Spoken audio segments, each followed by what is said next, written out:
IPCയുടെ 2 ഭിന്നത. ആ 2 ഭിന്നതയും ഉണ്ടാക്കിയത് കെ എബ്രഹാം ആണോ ടി ജൂമനാണോ? അതെനിക്ക് പറയണമെന്നുണ്ട്. എന്നാൽ അത് ചരിത്രം. അതെ, ചരിത്രം അതാണ്. കുക്ക് സാഹിബ് AGയുടെ ഭാഗമായിരുന്നു, പക്ഷേ കെ എബ്രഹാം AGയുടെ ഭാഗമായിരുന്നു കുക്ക് സാഹിബിനോടൊപ്പം. പിന്നെ ഈ കെ എബ്രഹാം സത്യത്തിൽ ഒത്തിരി സഭകളുടെ ഭാഗമായിരുന്നു. AD സഭയിലാണ് കല്യാണം കഴിച്ചത്. അതിനു മുമ്പ് വിയോജിതനായിരുന്നു. പിന്നെ AD ഖാന്റെ കൂടെ ഉണ്ടായിരുന്നു. അത് കഴിഞ്ഞിട്ട് കുക്ക് സാഹിബിന്റെ കൂടെ AGയുടെ കൂടെ ഉണ്ടായിരുന്നു. പിന്നെ അതിനിടയ്ക്കാണ് ഈ പിന്നെ മലങ്കര പെന്തക്കോസ്ത് സഭ ഉണ്ടാകുന്നത്. പിന്നെയാണ് കുക്ക് സാഹിബും കെ എബ്രഹാമും കൂടെ ചേർന്ന് പിന്നെ സഭയുണ്ടാകുന്നത്. അതാണ് അവസാനം പിന്നീട് 1930 സ്പ്ലിറ്റ് ചെയ്യപ്പെടുന്നത്. അങ്ങനെ 1930 സ്പ്ലിറ്റ് ചെയ്തിട്ട് ഈ മലങ്കര തെന്നിന്ത്യ പെന്തിക്കോസ് ഇവർ പുനരുജ്ജീവിപ്പിക്കുകയാണ്.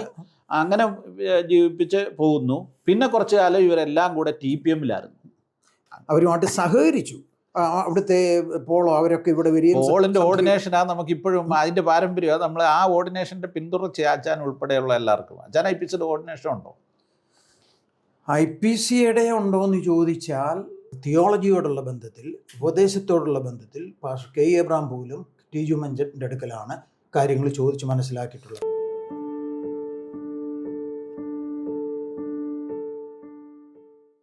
പാസ്റ്റർ ടി ജൂമൻ്റെ മകൻ എന്നുള്ള നിലയിൽ പിതാവിൻ്റെ, അതായത് പാസ്റ്റർ ടി ജൂമൻ്റെ പെന്തക്കോസിന് വേണ്ടിയുള്ള, മലയാളി പെന്തക്കോസിന് വേണ്ടിയുള്ള കോൺട്രിബ്യൂഷൻ എന്താണെന്നാണ് അച്ഛന് പറയുന്നത്? പെന്തക്കോസ്തിൻ്റെ ഉപദേശം ചെയ്യേണ്ട വിധത്തിൽ സ്ഥാപിച്ചെടുത്തത് പാസ്റ്റർ ടി ജൂമനാണ്.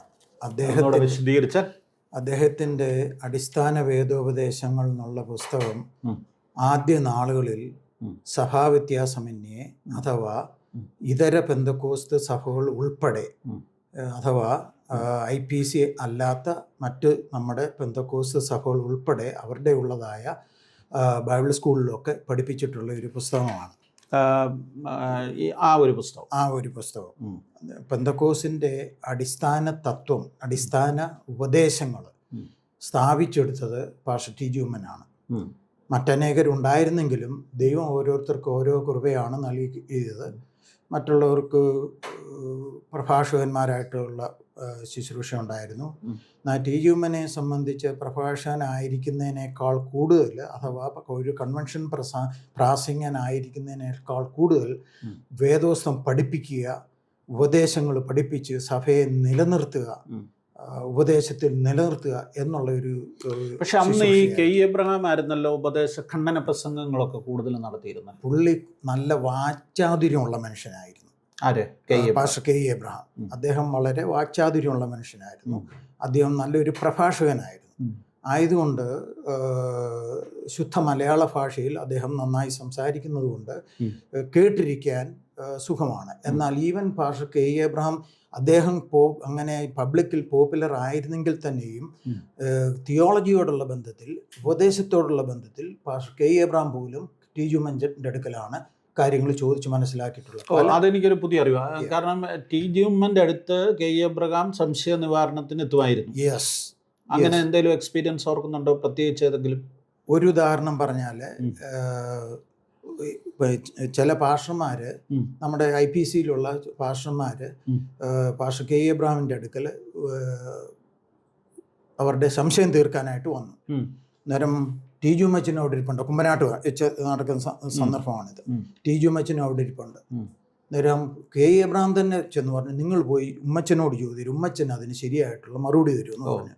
അങ്ങനെ അവിടെ ഉമ്മച്ചനും കെ എബ്രഹാമും ഒന്നിച്ചിരിക്കുന്ന സന്ദർഭങ്ങളിലെല്ലാം കെ എബ്രഹാം തന്നെ, അദ്ദേഹം തന്നെ, ഞാൻ കെ എബ്രഹാം എന്ന് പറഞ്ഞെങ്കിലും കെ എബ്രഹാം അവർ തന്നെ ടി ജുമ്മച്ചൻ അവരുടെ അടുക്കലേക്ക് പറഞ്ഞു വിട്ടിട്ടുണ്ട് ആൾക്കാർ. അന്ന് മുതലേ വേദവസ്തം പഠിപ്പിക്കുക. കാരണം അതിൻ്റെ വേറൊരു മറുവശം കൂടെ ഉണ്ട്. പാസ്റ്റർ ടി ജുമ്മൻ്റെ ബാക്ക്ഗ്രൗണ്ട് എന്ന് പറയുന്നത് വേർപാട് സഭകളുടെ ബാക്ക്ഗ്രൗണ്ടാണ്. അന്നേരം അദ്ദേഹം പഠിച്ചിട്ടുള്ള KV സോമൻ സാറിൻ്റെ അടുക്കലും KG തോമസ് എന്ന് പറയുന്ന വേർപാടിലെ അവരുടെ കയ്യിൽ നിന്നൊക്കെ പഠിച്ചിട്ട്, പിന്നെ ഒരു സാഹിബിൻ്റെ, പക്ഷേ ടി ജുമ്മച്ചന് ഇംഗ്ലീഷ് അറിയത്തില്ലായിരുന്നു. ഓക്കെ. അതുകൊണ്ട് ഇംഗ്ലീഷ് പുസ്തകങ്ങളൊന്നും വായിക്കുകയോ പഠിക്കുകയോ ചെയ്തിട്ടില്ല. പിന്നെ ദൈവം കൊടുത്തതായ ഒരു കൃപയാണ്. ആ ദൈവം കൊടുത്ത എല്ലാറ്റിലും ഇവരിൽ നിന്ന് പഠിച്ചത് ഉണ്ടെങ്കിൽ തന്നെയും എല്ലാറ്റിലും ഉപരിയായി ദൈവം കൊടുത്ത ഒരു കൃപ ദൈവം അതിനുവേണ്ടി തന്നെ ഉപയോഗിച്ചു. ആയതുകൊണ്ടാണ് ദൈവം ആ ശുശ്രൂഷയിൽ തന്നെ ഉയർത്തിയത്. താൻ പല ബൈബിൾ സ്കൂളുകളിൽ പഠിപ്പിച്ചിട്ടുണ്ട്. താൻ ഒരു പ്രാസംഗ്യൻ, ഒരു കൺവെൻഷൻ പ്രാസംഗ്യൻ എന്നുള്ളതിനേക്കാൾ കൂടുതൽ വാസ്തവത്തിൽ താൻ എന്നെ ജനങ്ങൾ വിളിച്ചിരുന്നതും ശുശ്രൂഷയ്ക്ക് പോയിട്ടുള്ളതും എല്ലാം ബൈബിൾ ക്ലാസ്സുകൾ നടത്തുവാനും പഠിപ്പിക്കുവാനുമാണ്. അങ്ങനെയാണ് സഭ ഉറച്ചത്. ഒരു പറച്ചിൽ പണ്ടുണ്ടായിരുന്നു, കെ എബ്രഹാമും നമ്മുടെ IPCയോടുള്ള ബന്ധത്തിൽ പാസ്റ്റർ കെ എബ്രഹാമും പാസ്റ്റർ PM ഫിലിപ്പും പോയി ആത്മാക്കളെ നേടിക്കൊണ്ടുവരും, പക്ഷേ സഭയെ ഉറപ്പിച്ച് നിർത്തിയത് TG ഉമ്മച്ചനായിരുന്നു. TG ഉമ്മച്ചൻ ഇല്ലായിരുന്നെങ്കിൽ മറ്റൊരു കുരുത്തു ജനിപ്പിച്ചു കൊണ്ടുവന്നു. പക്ഷേ അവരെ വളർത്തിക്കൊണ്ടുവന്നത്, സഭയിൽ ഉപദേശത്തിൽ വളർത്തിക്കൊണ്ടുവന്നത് TG ഉമ്മച്ചനാണ് എന്നുള്ളത് പണ്ട് അവരുടെ ഇടയിൽ പറയുമായിരുന്നു. അങ്ങനെ ഒരു പറച്ചിൽ അവിടെ ഉണ്ടായിരുന്നു. ഈ കെ എബ്രഹാമിനെ കുറിച്ച് നമ്മളിപ്പോൾ പെട്ടെന്ന് തന്നെ പറഞ്ഞു വന്നപ്പോൾ, ഈ കെ എബ്രഹാമും TG ഉമ്മനും ഇന്ത്യ പെന്തക്കോസ്ത് ദൈവസഭയിലെ കരുത്തരായ 2 ലീഡേഴ്സായിരുന്നു. യെസ്. പക്ഷെ ഇവർ രണ്ടും വിരുദ്ധ ധ്രുവങ്ങളിലായിരുന്നു പലപ്പോഴും, അല്ലേ? പക്ഷെ ഇവർ തമ്മിലുള്ള വ്യക്തിപരമായ ബന്ധം എങ്ങനെയായിരുന്നു? ഏറ്റവും അടുപ്പമായിരുന്നു. അതാണ് മനുഷ്യർക്ക് മനസ്സിലാകാത്തത്. പൊതുജനങ്ങളിൽ ചിലപ്പോൾ IPCയുടെ ഭിന്നതയോടുള്ള ബന്ധത്തിൽ ചിന്തിച്ചിട്ടുണ്ട് അവർ ശത്രുക്കളാണ്. ഒരിക്കലും അവർ ശത്രുക്കളല്ലായിരുന്നു. ഈവൻ പിരിഞ്ഞിരിക്കുന്ന സമയത്ത് പോലും അവർ തമ്മിൽ കാണുമ്പോൾ വളരെ സ്നേഹത്തോടെയും കാര്യത്തോടെയാണ് ഇടപെടുന്നത്. അവർ തമ്മിൽ ഒരു വിദ്വേഷം വെച്ച് പുലർത്തിയിട്ടില്ല. ഇല്ല, അങ്ങനെ വളരെ അടുപ്പമായിരുന്നു. വളരെ അടുപ്പമായിരുന്നു. അപ്പം ഞാനൊരു ചോദ്യം ചോദിക്കുക. ഈ IPCയുടെ ഭിന്നത 2 തവണ ഭിന്നതയുണ്ടായി. അതിലൊരു ഭാഗത്ത് TG ഉമ്മനും ഒരു ഭാഗത്ത് കെ എബ്രഹാമും ആയിരുന്നു. യെസ്, കൃത്യമായിട്ട്. അതെ. അപ്പം ഈ ഭിന്നത ഉണ്ടാക്കിയത് IPCയുടെ 2 ഭിന്നത, ആ 2 ഭിന്നതയും ഉണ്ടാക്കിയത് കെ എബ്രഹാമാണോ TG ഉമ്മനാണോ? അതെനിക്ക് പറയണമെന്നുണ്ട്. എന്നാൽ അത് ഒരു വ്യക്തിഹത്യ എന്നുള്ള നിലയിലേക്ക് നീങ്ങുമോ എന്നുള്ളൊരു ഇതുണ്ട്. പക്ഷേ അങ്ങനെയല്ല ഞാൻ അതിനെ ഉദ്ദേശിക്കുന്നത്. വാസ്തവത്തിൽ അത് തുടങ്ങിയത് കുമ്പനാട് ഹെബ്രോൻ ചർച്ചിൻ്റെ ലുള്ള പ്രശ്നത്തിലാണ് അത് തുടങ്ങിയത്. അല്ല, ചരിത്ര വസ്തുതകൾ എപ്പോഴും ചരിത്രമാണ്. അത് ഇപ്പം നമ്മൾ മറച്ചു വെച്ചാൽ പോലും ചരിത്രമാണ്. അപ്പം അത് പറയാൻ പറ്റുന്ന ആളുകൾ ഇന്ന് വളരെ കുറവാണ്. അച്ഛനെ പോലെ ഈ ചരിത്രത്തോടൊപ്പം നടന്ന, അല്ലെങ്കിൽ ആ കാലഘട്ടത്തിൽ പ്രധാനപ്പെട്ട ഒരു കുടുംബത്തിൻ്റെ ഭാഗമായി ഇപ്പോൾ TS എബ്രഹാം ഒരു ഭാഗം പറയുകയാണെങ്കിൽ ഓക്കെ എന്ന് പറയുന്നത് പോലെ തന്നെ പ്രാധാന്യമുള്ള ഒരാളാണ് TG ഉമ്മൻ്റെ മകൻ, ആ കാലഘട്ടം കണ്ട ഒരാൾ എന്നുള്ള നിലയിൽ അത് ഓർമ്മകളോടെ പറയാൻ പറ്റുന്ന ഒരാളാണ്. അപ്പോൾ ആ ചരിത്ര വസ്തുത എങ്ങനെയാണെന്ന് പറഞ്ഞാൽ, ഓർമ്മകളൊന്നും മാത്രമല്ല, അതിന് രേഖകളും എൻ്റെ കയ്യിലിരിപ്പുണ്ട്. കാരണം എൻ്റെ പിതാവ് മരിച്ചപ്പോൾ അദ്ദേഹത്തിൻ്റെ സർവ്വ ഡയറികളും എഴുത്തുകളും ഒക്കെ എൻ്റെ കയ്യിലിരിപ്പുണ്ട്. TG ഉമ്മൻ ഡയറി എഴുതുന്ന ആളായിരുന്നു. 1929 മുതൽ ഡയറി എഴുതുന്ന ആളാണ്. 29 മുതലുള്ള സർവ്വ റെക്കോർഡുകളും എൻ്റെ കയ്യിലുണ്ട്. സർവ്വ റെക്കോർഡുകൾ ഇതെല്ലാം സൂക്ഷിച്ചു വെച്ചിട്ടുണ്ട്. അതെല്ലാം എൻ്റെ കയ്യിലുണ്ട്. അതുപോലെ തന്നെ പഴയ സിയോൻ കാഹളം, അപ്പച്ചൻ്റെ കത്തുകൾ, ഭിന്നതയായിരിക്കുമ്പോഴും അതിന് മുമ്പും ഉള്ളതായ കത്തുകൾ, അങ്ങോട്ടും ഇങ്ങോട്ടും എഴുതുന്ന കത്തുകളൊക്കെ ഈ IPCയെ സംബന്ധിച്ചിടത്തോളം വളരെ അമൂല്യമായ വസ്തുക്കളാണ് അതൊക്കെ, ചരിത്രരേഖകൾ. കാരണം പിന്നെ IPCയുടെ ചരിത്രം എന്ന് പറയുന്നത് കൃത്യമായിട്ട് രേഖപ്പെടുത്തപ്പെട്ടിട്ടില്ല. കറക്റ്റ്. Yes, that's true. അപ്പോൾ അങ്ങനെ വരുമ്പോൾ ഇന്നിപ്പോൾ അത് കണ്ടെത്താനും വലിയ പ്രയാസമാണ്. ഇനിയിപ്പോൾ ആരെന്ത് ചരിത്രം പറഞ്ഞാലും തർക്കങ്ങളുണ്ടാകാം, സ്വാഭാവികമാണ്. അപ്പോൾ ആ കാര്യത്തിൽ കൃത്യമായ ഡോക്യുമെൻ്റൽ എവിഡൻസ് ആണ് പാസ്റ്റർ TG ഉമ്മൻ്റെ കൈരേഖയിലുള്ള എഴുത്തുകളും, അല്ലെങ്കിൽ അദ്ദേഹം എഴുതിയ ഡയറി കുറിപ്പുകളും, അദ്ദേഹത്തിൻ്റെ പിന്നെ കത്തുകളും എന്ന് പറയുന്നത്. അതെ, അതെ, അതെല്ലാം കൈവച്ചേക്കുക. അതിൻ്റെ ഈ കാലം മുഴുവനായിട്ട് ഇതൊന്നും പബ്ലിഷ് ചെയ്തില്ല. അത് പബ്ലിഷ് ചെയ്താൽ അതിന് ഗുണമുള്ളപ്പോൾ തന്നെ ചിലപ്പോൾ അതിന് ദോഷങ്ങളുണ്ടാകും. കാരണം നമ്മളൊരു കാര്യം പബ്ലിഷ് ചെയ്യുന്നുണ്ടെങ്കിൽ എല്ലാം അതേപടി പബ്ലിഷ് ചെയ്യണമല്ലോ. അപ്പോൾ ചില വ്യക്തികളെ അത് വളരെ ബാധിച്ചെന്നിരിക്കും നെഗറ്റീവായിട്ട്.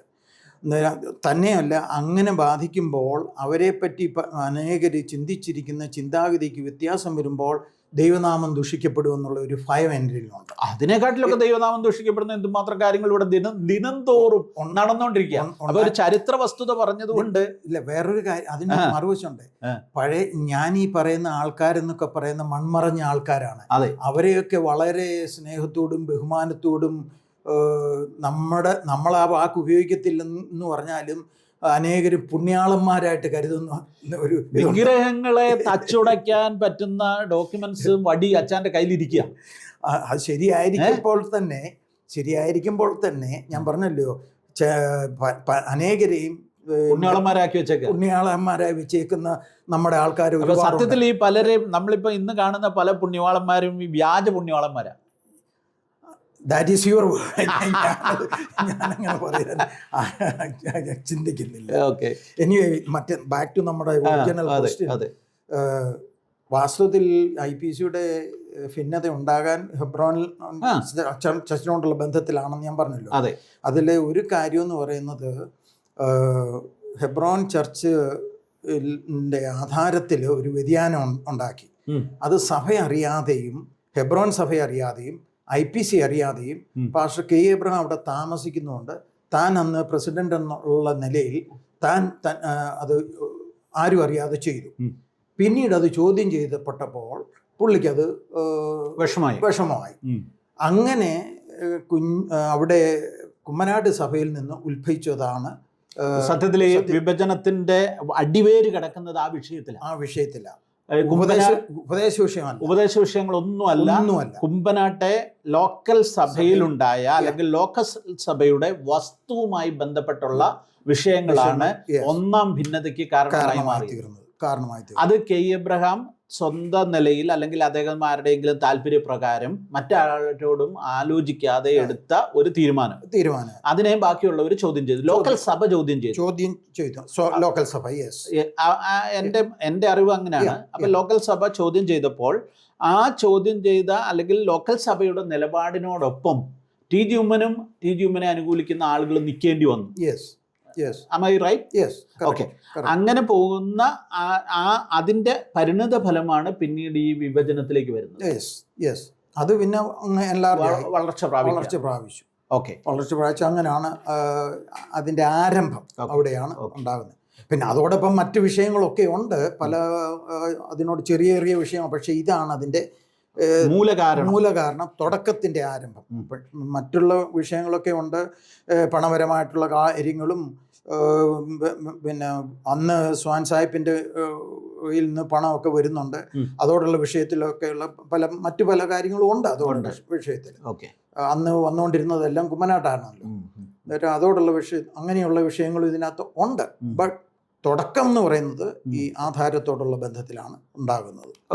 ടി ജി ഉമ്മനെ സംബന്ധിച്ചിടത്തോളം ടി ജി ഉമ്മന് വ്യക്തിപരമായിട്ട് അടുപ്പം ഉണ്ടായിരുന്ന ലീഡേഴ്സ് ആരൊക്കെയാണ്?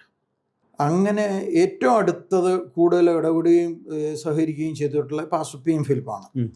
എന്നാൽ ആരുമായിട്ട് തനിക്കൊരു വിരോധമില്ലായിരുന്നു, ഒരുത്തരുമായിട്ട് ഒരു ദ്വേഷമില്ലായിരുന്നു. എല്ലാവരോടും സ്നേഹത്തോടെയും ഒക്കെ ആയിരുന്നു ഇടപെടുന്നത്.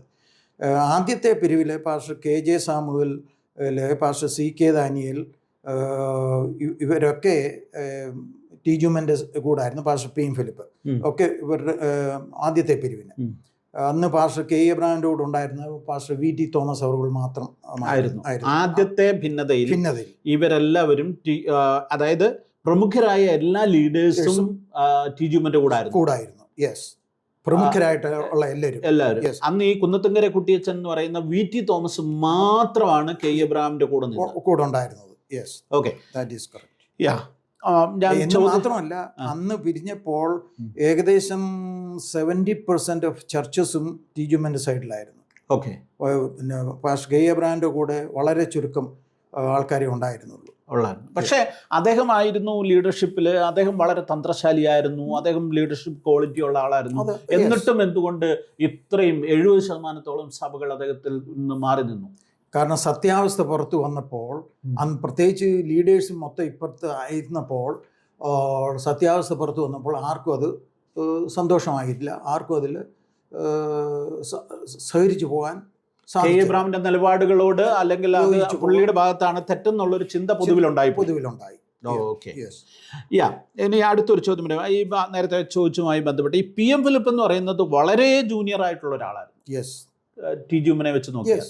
പക്ഷെ എന്നിട്ടും അവർ തമ്മിലൊരു വളരെ ഹൃദ്യമായ ഒരു ബന്ധം ഉണ്ടായി. ഇതെങ്ങനെ സംഭവിച്ചു? അദ്ദേഹത്തിന്റെ ഫാദറുമായിട്ട് ടി കെ മത്തായി, ഒരു ഫിഷ് പേര് ഞാൻ ഓർക്കുന്നില്ല, പൊടിമല മത്തായിച്ചെന്ന് പറയും.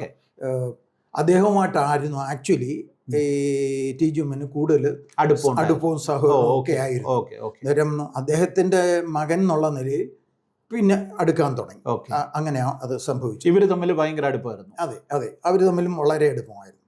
ഞാൻ കേട്ടിട്ടുള്ളത് കാരംവേലി മത്തായിച്ചൻ എന്നൊക്കെ പറയുന്ന അവരുമായിട്ടൊക്കെ വളരെ അടുപ്പമായിരുന്നു. ഞാൻ കേട്ടിട്ടുള്ളത് ഒരു പിന്നെ എൻ്റെ ഒരു സ്നേഹിതൻ ഈ പി എം ഫിലിപ്പ് സാറിൻ്റെ ബൈബിൾ സ്കൂളിൽ പഠിക്കുകയും ഒക്കെ ചെയ്ത ഒരാൾ, അദ്ദേഹം എന്നോട് പറഞ്ഞിട്ടുള്ളത് ഈ ടി ജി മച്ചനപ്പച്ചന് ഇംഗ്ലീഷിൽ ഭാഷ ജ്ഞാനമില്ലാതിരുന്നത് കൊണ്ടും എന്നാൽ പി എം ഫിലിപ്പിന് അത് ഉണ്ടായിരുന്നത് കൊണ്ടും ഈ വേദപുസ്തകം ഇങ്ങനെ എടുത്തു വെച്ച് പല ഇതെടുത്ത് പിന്നെ അങ്ങനെ വായിച്ചുകൊണ്ടിരിക്കുമ്പോൾ മച്ചനപ്പച്ചൻ കുഞ്ഞാപ്പിച്ച ആ സ്കോഫീൽഡ് എടുത്ത് അതൊന്ന് ആ വാക്യം അതിനെക്കുറിച്ച് എന്താ പറയുന്നതെന്നൊന്ന് പറ എന്നിങ്ങനെ, അങ്ങനെ പോലും അവർ തമ്മിൽ അത്രയ്ക്ക് അടുപ്പം വേദപുസ്തകം പഠിക്കുന്ന കാര്യത്തിൽ പോലും ഉണ്ടായിരുന്നു. അത് പലപ്പോഴും അത് ശരിയാണ്. എങ്ങനെയെന്നാൽ പക്ഷെ ടി ജി ഉമ്മച്ചൻ പല വേദപുസ്തക തിയോളജിക്കലായിട്ടുള്ള കാര്യങ്ങൾ പറയുന്നുണ്ടേ പി എം ഫിലിപ്പ് അതിനെ പലപ്പോഴും ചലഞ്ച് ചെയ്തിട്ടുണ്ട്. അച്ഛ എങ്ങനെയായിരുന്നു വിളിക്കുന്നതെന്ന് ഞാൻ ഓർക്കുന്നില്ല. അത് ചലഞ്ച് ചെയ്തിട്ടുണ്ട്. അത് അങ്ങനെയാണോ? അന്നേരം പറഞ്ഞിട്ടുണ്ട്, ശരി കുഞ്ഞാപ്പിച്ച ഞാൻ പറഞ്ഞത് എടുക്കുന്നില്ല, ഇംഗ്ലീഷിലൊന്ന് എടുത്ത് നോക്ക്, അതെന്തോ അവർ പറയുന്നതെന്ന്. എനിക്ക് ഇംഗ്ലീഷ് അറിയത്തില്ലല്ലോ. അങ്ങനെ എടുത്തു നോക്കി പലപ്പോഴും കുഞ്ഞാപ്പിച്ചത് സമ്മതിച്ചിട്ടുണ്ട്. അപ്പച്ചൻ പറഞ്ഞത് ശരിയാണ്, ഇംഗ്ലീഷുകാരും അതാ പറയുന്നത് എന്ന് പറഞ്ഞ് അതിനെ സമ്മതിച്ചിട്ടുണ്ട്. സ്കോഫീൽഡും മറ്റുള്ള തിയോളജിക്കൽ ബുക്കുകളൊക്കെ നോക്കി പറഞ്ഞിട്ടുണ്ട്. ഓക്കെ, അപ്പോൾ പി എം ഫിലിപ്പിൻ്റെ കൂടെ നിന്ന് അല്ലെങ്കിൽ പി എം ഫിലിപ്പും അതുപോലെ ആ തലമുറയിലെ രണ്ടാം നിര ലീഡേഴ്സ്, പി എം ഫിലിപ്പിനെ വേണമെങ്കിൽ നമുക്ക് അങ്ങനെ വിശേഷിപ്പിക്കാം. ഐപിസിയുടെ ചരിത്രത്തിൽ രണ്ടാം നിര എന്ന് പറയാം. കാര്യം അദ്ദേഹത്തിന്റെ പിതാവാണല്ലോ ആദ്യത്തെ തലമുറ. ഓക്കെ, അപ്പോൾ രണ്ടാം നിര ലീഡേഴ്സിനെ ഉൾപ്പെടെ കൂടെ കൊണ്ട് നടക്കുവാൻ ടി ജി ഉമ്മന് സാധിച്ചു എന്ന് പറയുന്ന ഒരു പ്രധാനപ്പെട്ട കാര്യമാണ്. തീർച്ചയായിട്ടും. ഇപ്പം നമ്മൾ ആദ്യം ഞാൻ ചോദിച്ച ചോദ്യം എന്ന് പറയുന്നത് മലയാളി പെന്തിക്കോസ്റ്റിനെ സംബന്ധിച്ചിടത്തോളം ടി ജി ഉമ്മൻ്റെ കോൺട്രിബ്യൂഷൻ എന്ന് പറയുന്നത് ഉപദേശപരമായ വിഷയത്തിൽ അദ്ദേഹം എടുത്ത നിലപാടുകളും അല്ലെങ്കിൽ അദ്ദേഹം അടിസ്ഥാന ഉപദേശങ്ങൾ പഠിപ്പിച്ചതും അദ്ദേഹം എഴുതിയ പുസ്തകവും ആ നിലയിൽ അത് പെന്തക്കോസ്റ്റിന്റെ വളർച്ചയിൽ ഒരു നിർണായകമായ ഘടകമായി മാറി. നമ്മൾ സമീപകാലത്ത് 2-3 വർഷം മുമ്പ് അദ്ദേഹത്തിൻ്റെ ഫുൾ വർക്കുകൾ നമ്മൾ ഹാലലിയ പബ്ലിഷ് ചെയ്തു. അച്ഛനാണല്ലോ അതിന് ഇനിഷ്യേറ്റീവ് എടുത്ത്. അപ്പോൾ നമ്മൾ അടിസ്ഥാന വേദോപദേശം എന്ന് പറയുന്ന ആ സെഗ്മെൻറ്റ്, അത് ആ ഒരു വോളിയം ബുക്ക് അത് കംപ്ലീറ്റ് തന്നെ എനിക്ക് തോന്നുന്നത് ഇപ്പം മറ്റ് ബുക്കുകൾ അത് നമ്മൾ 4 ബുക്കുകളായിട്ടാണ് നമ്മൾ പബ്ലിഷ് ചെയ്തത്. പബ്ലിഷ് ചെയ്തതിൽ ഈ അടിസ്ഥാന വേദോപദേശത്തിൻ്റെ കോപ്പികൾക്കായിരുന്നു കൂടുതൽ ആവശ്യക്കാർ. അതും പ്രവചന പ്രകാശിനി എന്ന് പറഞ്ഞ അത് രണ്ടാമത് വരുന്നതാ. പക്ഷെ ഈ അടിസ്ഥാന വേദോപദേശങ്ങൾക്കായിരുന്നു ആളുകൾ കൂടുതൽ ഈ പുസ്തകം വാങ്ങുമ്പോൾ തന്നെ അതിന് അവരെ പ്രചോദിപ്പിച്ച ഒരു കാരണം എന്ന് പറയുന്നത് ഈ അടിസ്ഥാന 5 പതിപ്പ് ഇറക്കിയിട്ടുണ്ട്. ആ അടിസ്ഥാന വേദോപദേശം എന്ന് പറയുന്ന രംഗത്ത് ഈ മറ്റ് IPCയിലെ അല്ലെങ്കിൽ അങ്ങനെ ലീഡേഴ്സ് ഒന്നും ആ നിലയിൽ കാര്യമായിട്ടൊരു കോൺട്രിബ്യൂഷൻ നൽകിയിട്ടുമില്ല. Later on probably in the 80s or 90s probably ചെയ്തിട്ടുണ്ടായിരിക്കും. എന്നാൽ ടി ജുമ്മൻ്റെ ജീവിതകാലത്ത് ആരും ചെയ്തിട്ടില്ല. ചെയ്തതായിട്ട് എനിക്കറിവില്ല. There may be some, I do not know. എങ്ങനെയായിരുന്നു അദ്ദേഹത്തിൻ്റെ ഒരു എഴുത്ത് രീതി? എപ്പോഴും ഈ എഴുതാനൊക്കെ ഈ ഒത്തിരി പുസ്തകങ്ങൾ പുള്ളി 10-16 പുസ്തകങ്ങൾ എഴുതി, 18 പുസ്തകങ്ങൾ എഴുതി. അപ്പോൾ ഈ 18 പുസ്തകങ്ങൾ എഴുതുന്ന കാലഘട്ടമൊക്കെ ഓർമ്മയുണ്ടായിരിക്കുമല്ലോ, ഈ ഓരോ പുസ്തകങ്ങളും എഴുതുന്നൊരു കാലഘട്ടമൊക്കെ. മിക്കവാറും വീട്ടിൽ വരുമ്പോൾ അപ്പച്ചൻ അതുപോലെ വളരെ ആരോഗ്യവാനായിരുന്നു. വീട്ടിൽ വന്നാൽ വെറുതെ ഇരിക്കത്തില്ല. വീട്ടിലെ ജോലികളൊക്കെ ചെയ്യുമായിരുന്നു, വിറക് കയറുമായിരുന്നു, കിളയ്ക്കണമെങ്കിൽ കിളയ്ക്കുമായിരുന്നു. ഒരു ആരോഗ്യപരമായ ഒരു ഇഷ്യൂസും ഇല്ലായിരുന്നു. വീട്ടിൽ ഹാർഡ് വർക്കൊക്കെ ചെയ്യുമായിരുന്നു. എന്നാൽ അത് കഴിഞ്ഞാൽ ഉടനെ പോയിരിക്കും, ഇങ്ങനെ എഴുതാൻ തുടങ്ങും. എപ്പോഴും ഒന്നുകിൽ വേദോസ്തം മുന്നേ കാണും, അല്ലെങ്കിൽ എന്തെങ്കിലും എഴുതിക്കൊണ്ടിരിക്കുന്നത് കാണും, അല്ലാതെ മറ്റൊന്നും. ഓക്കെ. നിങ്ങൾ മക്കള് എത്ര പേരാ സത്യത്തിൽ ടിജുമന്? ഞങ്ങൾ 7 പേരാണ്. 4 ആണുങ്ങളും 3 പെണ്ണുങ്ങളും. ഏറ്റവും മൂത്തത് മറിയാമ്മ കോശി, അല്ലെങ്കിൽ പാസ്റ്റർ വി ടി കോശിയുടെ wife. Pastor V T Koshy മരിച്ചുപോയ വി ടി കോശി 1961 നവംബറിൽ താന് ബോട്ടപകടത്തിൽ കല്ലടയാറ്റിൽ വെച്ചാണ് മരിക്കുന്നത്. ഒരു PIP മീറ്റിങ്ങിന് മറ്റോ പോവുകയായിരുന്നു. അതെ അല്ലേ? അതെ അതെ. ആക്ച്വലി PIP മീറ്റിങ്ങിന് പോകുമ്പോഴല്ല, ഏഴംകുളത്ത് അന്ന് അവർ ശുശ്രൂഷയിലിരിക്കുമ്പോൾ ഏഴംകുളത്ത് ഉപവാസ പ്രാർത്ഥന കഴിഞ്ഞ ഉടനെ തന്നെ പിന്നെ സഭയിലുള്ളവരെ പുനലൂര് പേപ്പർ മില്ല് കാണിക്കാനും പ്ലൈവുഡ് കാണിക്കാനും കൊണ്ടുപോയി. കാരണം വി ടി കോശി അവിടുത്തെ പുനലൂരെ പാസ്റ്ററായിരുന്നുകൊണ്ട് അവിടുത്തെ അറിയാമായിരുന്നുകൊണ്ട് ഏഴംകുളത്തെ വിശ്വാസികളെയും കൊണ്ട് ഉപവാസ പ്രാർത്ഥന കഴിഞ്ഞിട്ട് അവിടെ പോയതാ. ഒരു വിശേഷത അതിനകത്തുണ്ട്. പാസ്റ്റർ വി ടി കോശി മരിക്കുന്നത് ദൈവം അറിയാതെയല്ല. ആ പ്രാർത്ഥനയിൽ കലവരം അന്നമ്മ എന്ന് പറയുന്നതായ നമ്മുടെ കലവരം പിന്നെ ഈ മരത്തിനാലിന്റെ മാതാവ് കലവര അന്മ എന്ന് പറയുന്ന പുള്ളിക്കാരി ഒരു പ്രവാചകിയായിരുന്നു. അതെ. പുള്ളിക്കാരി ഈ ഉപവാസ പ്രാർത്ഥനയ്ക്ക് ഉണ്ടായിരുന്നു. ഉപവാസ പ്രാർത്ഥനയുടെ ആദ്യ ദിവസങ്ങളുണ്ടായിരുന്നു. അന്നേരം പുള്ളിക്കാരി ഒരു വെളിപ്പാട് കണ്ടേച്ച് പറഞ്ഞു, പാസ്റ്റർ സ്നാനപ്പെടുത്തുന്ന പോലെ എനിക്ക് കാണുന്നു. 3 പ്രാവശ്യം പാസ്റ്റർ വെള്ളത്തിൽ താഴുകയും പൊങ്ങുകയും ചെയ്യുന്നു. 3ാമത്തെ പ്രാവശ്യം കൈ ഇങ്ങനെ പൊങ്ങുന്നു, പിന്നെ താഴോട്ട് പോയി, പിന്നെ കണ്ടിട്ടില്ല എന്ന് പറഞ്ഞു. അന്നേരം എല്ലാവരും വ്യാഖ്യാനിച്ചത് പിന്നെ പ്രാർത്ഥന കഴിഞ്ഞിട്ട് സ്നാനമുണ്ട്, സ്നാനപ്പെടുത്തുകയാണെന്നാണ് ചിന്തിച്ചത്. അതുപോലെ തന്നെ ഇതിന് 2 മാസം മുമ്പ് അദ്ദേഹം പത്തനാപുരത്ത് വീട്ടിൽ വന്നപ്പോൾ കൂടൽ കുഞ്ഞുഞ്ഞിച്ചെന്നും പറഞ്ഞ ഒരു പ്രവാചകൻ ഉണ്ടായിരുന്നു. അദ്ദേഹം അവിടെ വന്നപ്പോൾ അവിചാരിതമായിട്ടാണ് അദ്ദേഹം ഏതാണ്ട് 3-4 മാസങ്ങൾക്ക് മുമ്പ് അവിടെ വന്നപ്പോൾ പറഞ്ഞു, പ്രവചനത്തിൽ അവരൊന്നിച്ച് പ്രാർത്ഥിക്കുമ്പോൾ പ്രവചനത്തിൽ പറഞ്ഞു, നിന്റെ ശുശ്രൂഷ വേഗത്തിൽ തികച്ചെടുക്കുക എന്ന് BT കോശിനോട് ദൂത് പറഞ്ഞു. കേട്ടുപോയി. പിന്നീട് ഇതുപോലെ തന്നെ മരിക്കുന്നതിൻ്റെ 1 മാസം മുമ്പ് ഇതുപോലെ പത്തനാപുരത്ത് അവർ 2 പേരും ഔചാരികമായി വീണ്ടും വന്നുണ്ടെങ്കിൽ അന്നും ഇതുപോലെ പ്രാർത്ഥനയിൽ അദ്ദേഹം പറഞ്ഞു, നിന്റെ ശുശ്രൂഷ അവസാനിച്ചിരിക്കുന്നുവെന്ന് BT കോശിയോട് പറഞ്ഞു. അന്നേരം വിചാരിച്ചത് സ്ഥലമാറ്റത്തിൻ്റെ സമയമാകുന്നല്ലോ, എന്നൊരു അവിടുത്തെ ശുശ്രൂഷ ഏഴംകുളത്തെ ശുശ്രൂഷ തീർന്നിരിക്കുന്നതാണെന്നാണ് പറഞ്ഞിരുന്നത്.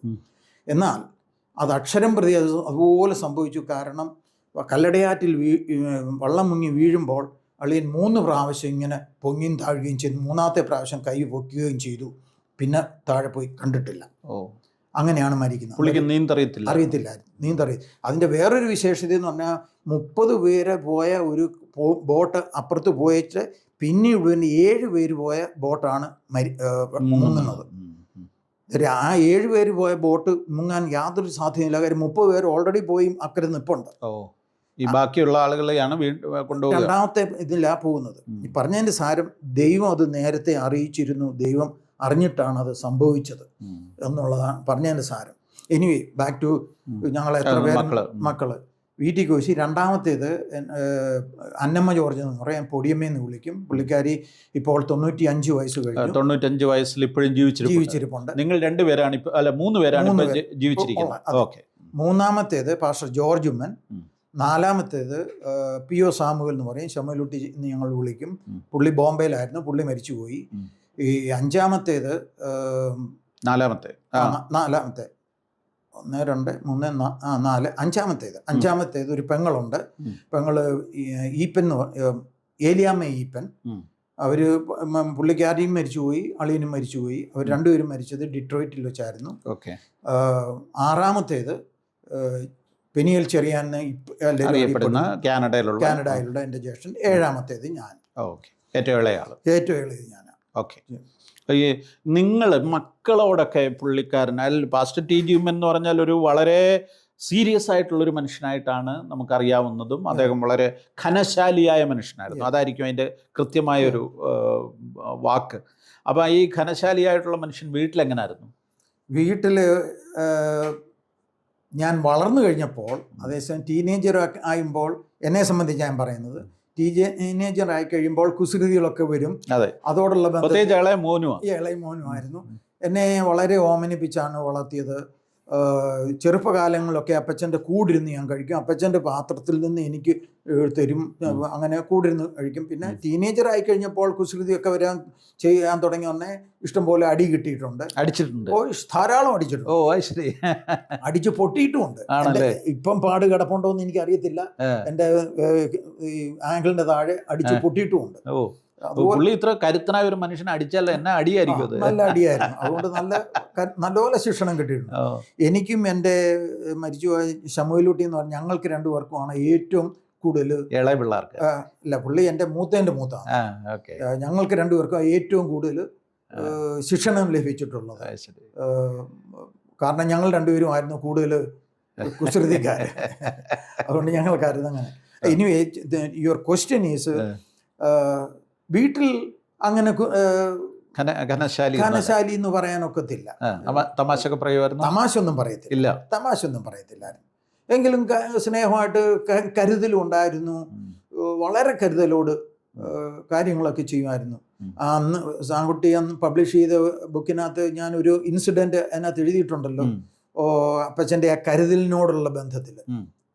റിപ്പീറ്റ് ചെയ്യണോ? അതൊന്ന് പറഞ്ഞു, പ്രേക്ഷകർ കേൾക്കട്ടെ. ഓക്കെ. ഞങ്ങളുടെ വീട്ടിലൊരു മാവുണ്ടായിരുന്നു. മാവ് അത് വെട്ടിയിട്ട്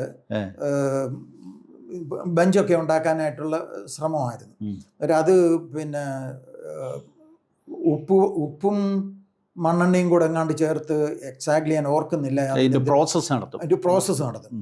അതിനുവേണ്ടി ഇതെല്ലാം കൂടെ മിക്സ് ചെയ്ത് അവിടെ വെച്ചിരുന്നു. പക്ഷേ അപ്പച്ചൻ അപ്പോൾ സ്വല്പം 10-70 വയസ്സ് കഴിഞ്ഞെന്ന് തോന്നുന്നു.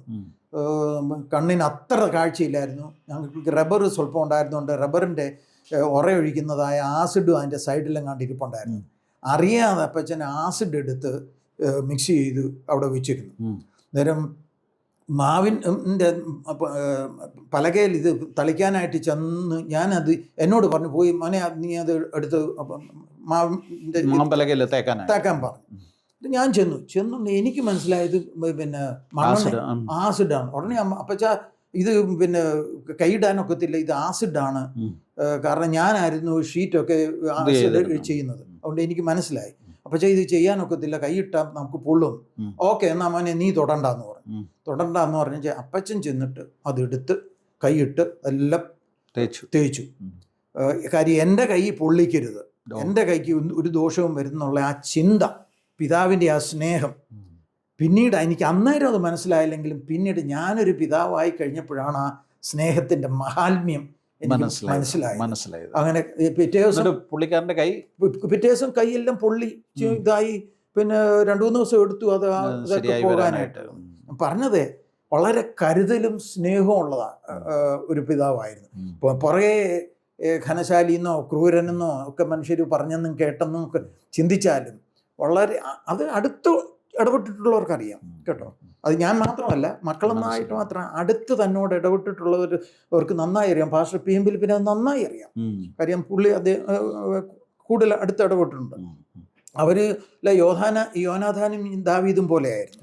അതേ അത്ര ക്ലോസ് ആയിരുന്നു അവർ. അതുകൊണ്ട് അവർക്ക് ഞാൻ പറഞ്ഞത്, ആര് തന്നോട് അടുത്ത് ഇടപെട്ട് കഴിയുമ്പോൾ മനസ്സിലാകും നമ്മൾ ഈ പുറമേ കാണുന്ന ഘനശാലി അല്ല എന്നുള്ളത് നന്നായി മനസ്സിലാക്കും. കരുണയുള്ള മനുഷ്യനാണ്. കരുണ തീർച്ചയായിട്ടും. പുള്ളിക്കാരൻ്റെ ഡെയിലി റൊട്ടീനൊക്കെ എങ്ങനെയായിരുന്നു അന്നത്തെ?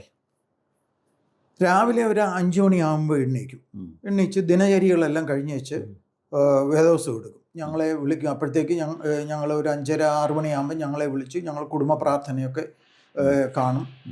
അത് കഴിഞ്ഞേച്ച് ഒരു 7 മണിയാകുമ്പോഴത്തേക്ക് എന്തെങ്കിലും കാപ്പി കുടി ഒക്കെ കഴിഞ്ഞ് ഇത്രയും കഴിഞ്ഞ ശേഷം വേദോത്സവം എടുക്കും, വായിക്കും, ധ്യാനിക്കും.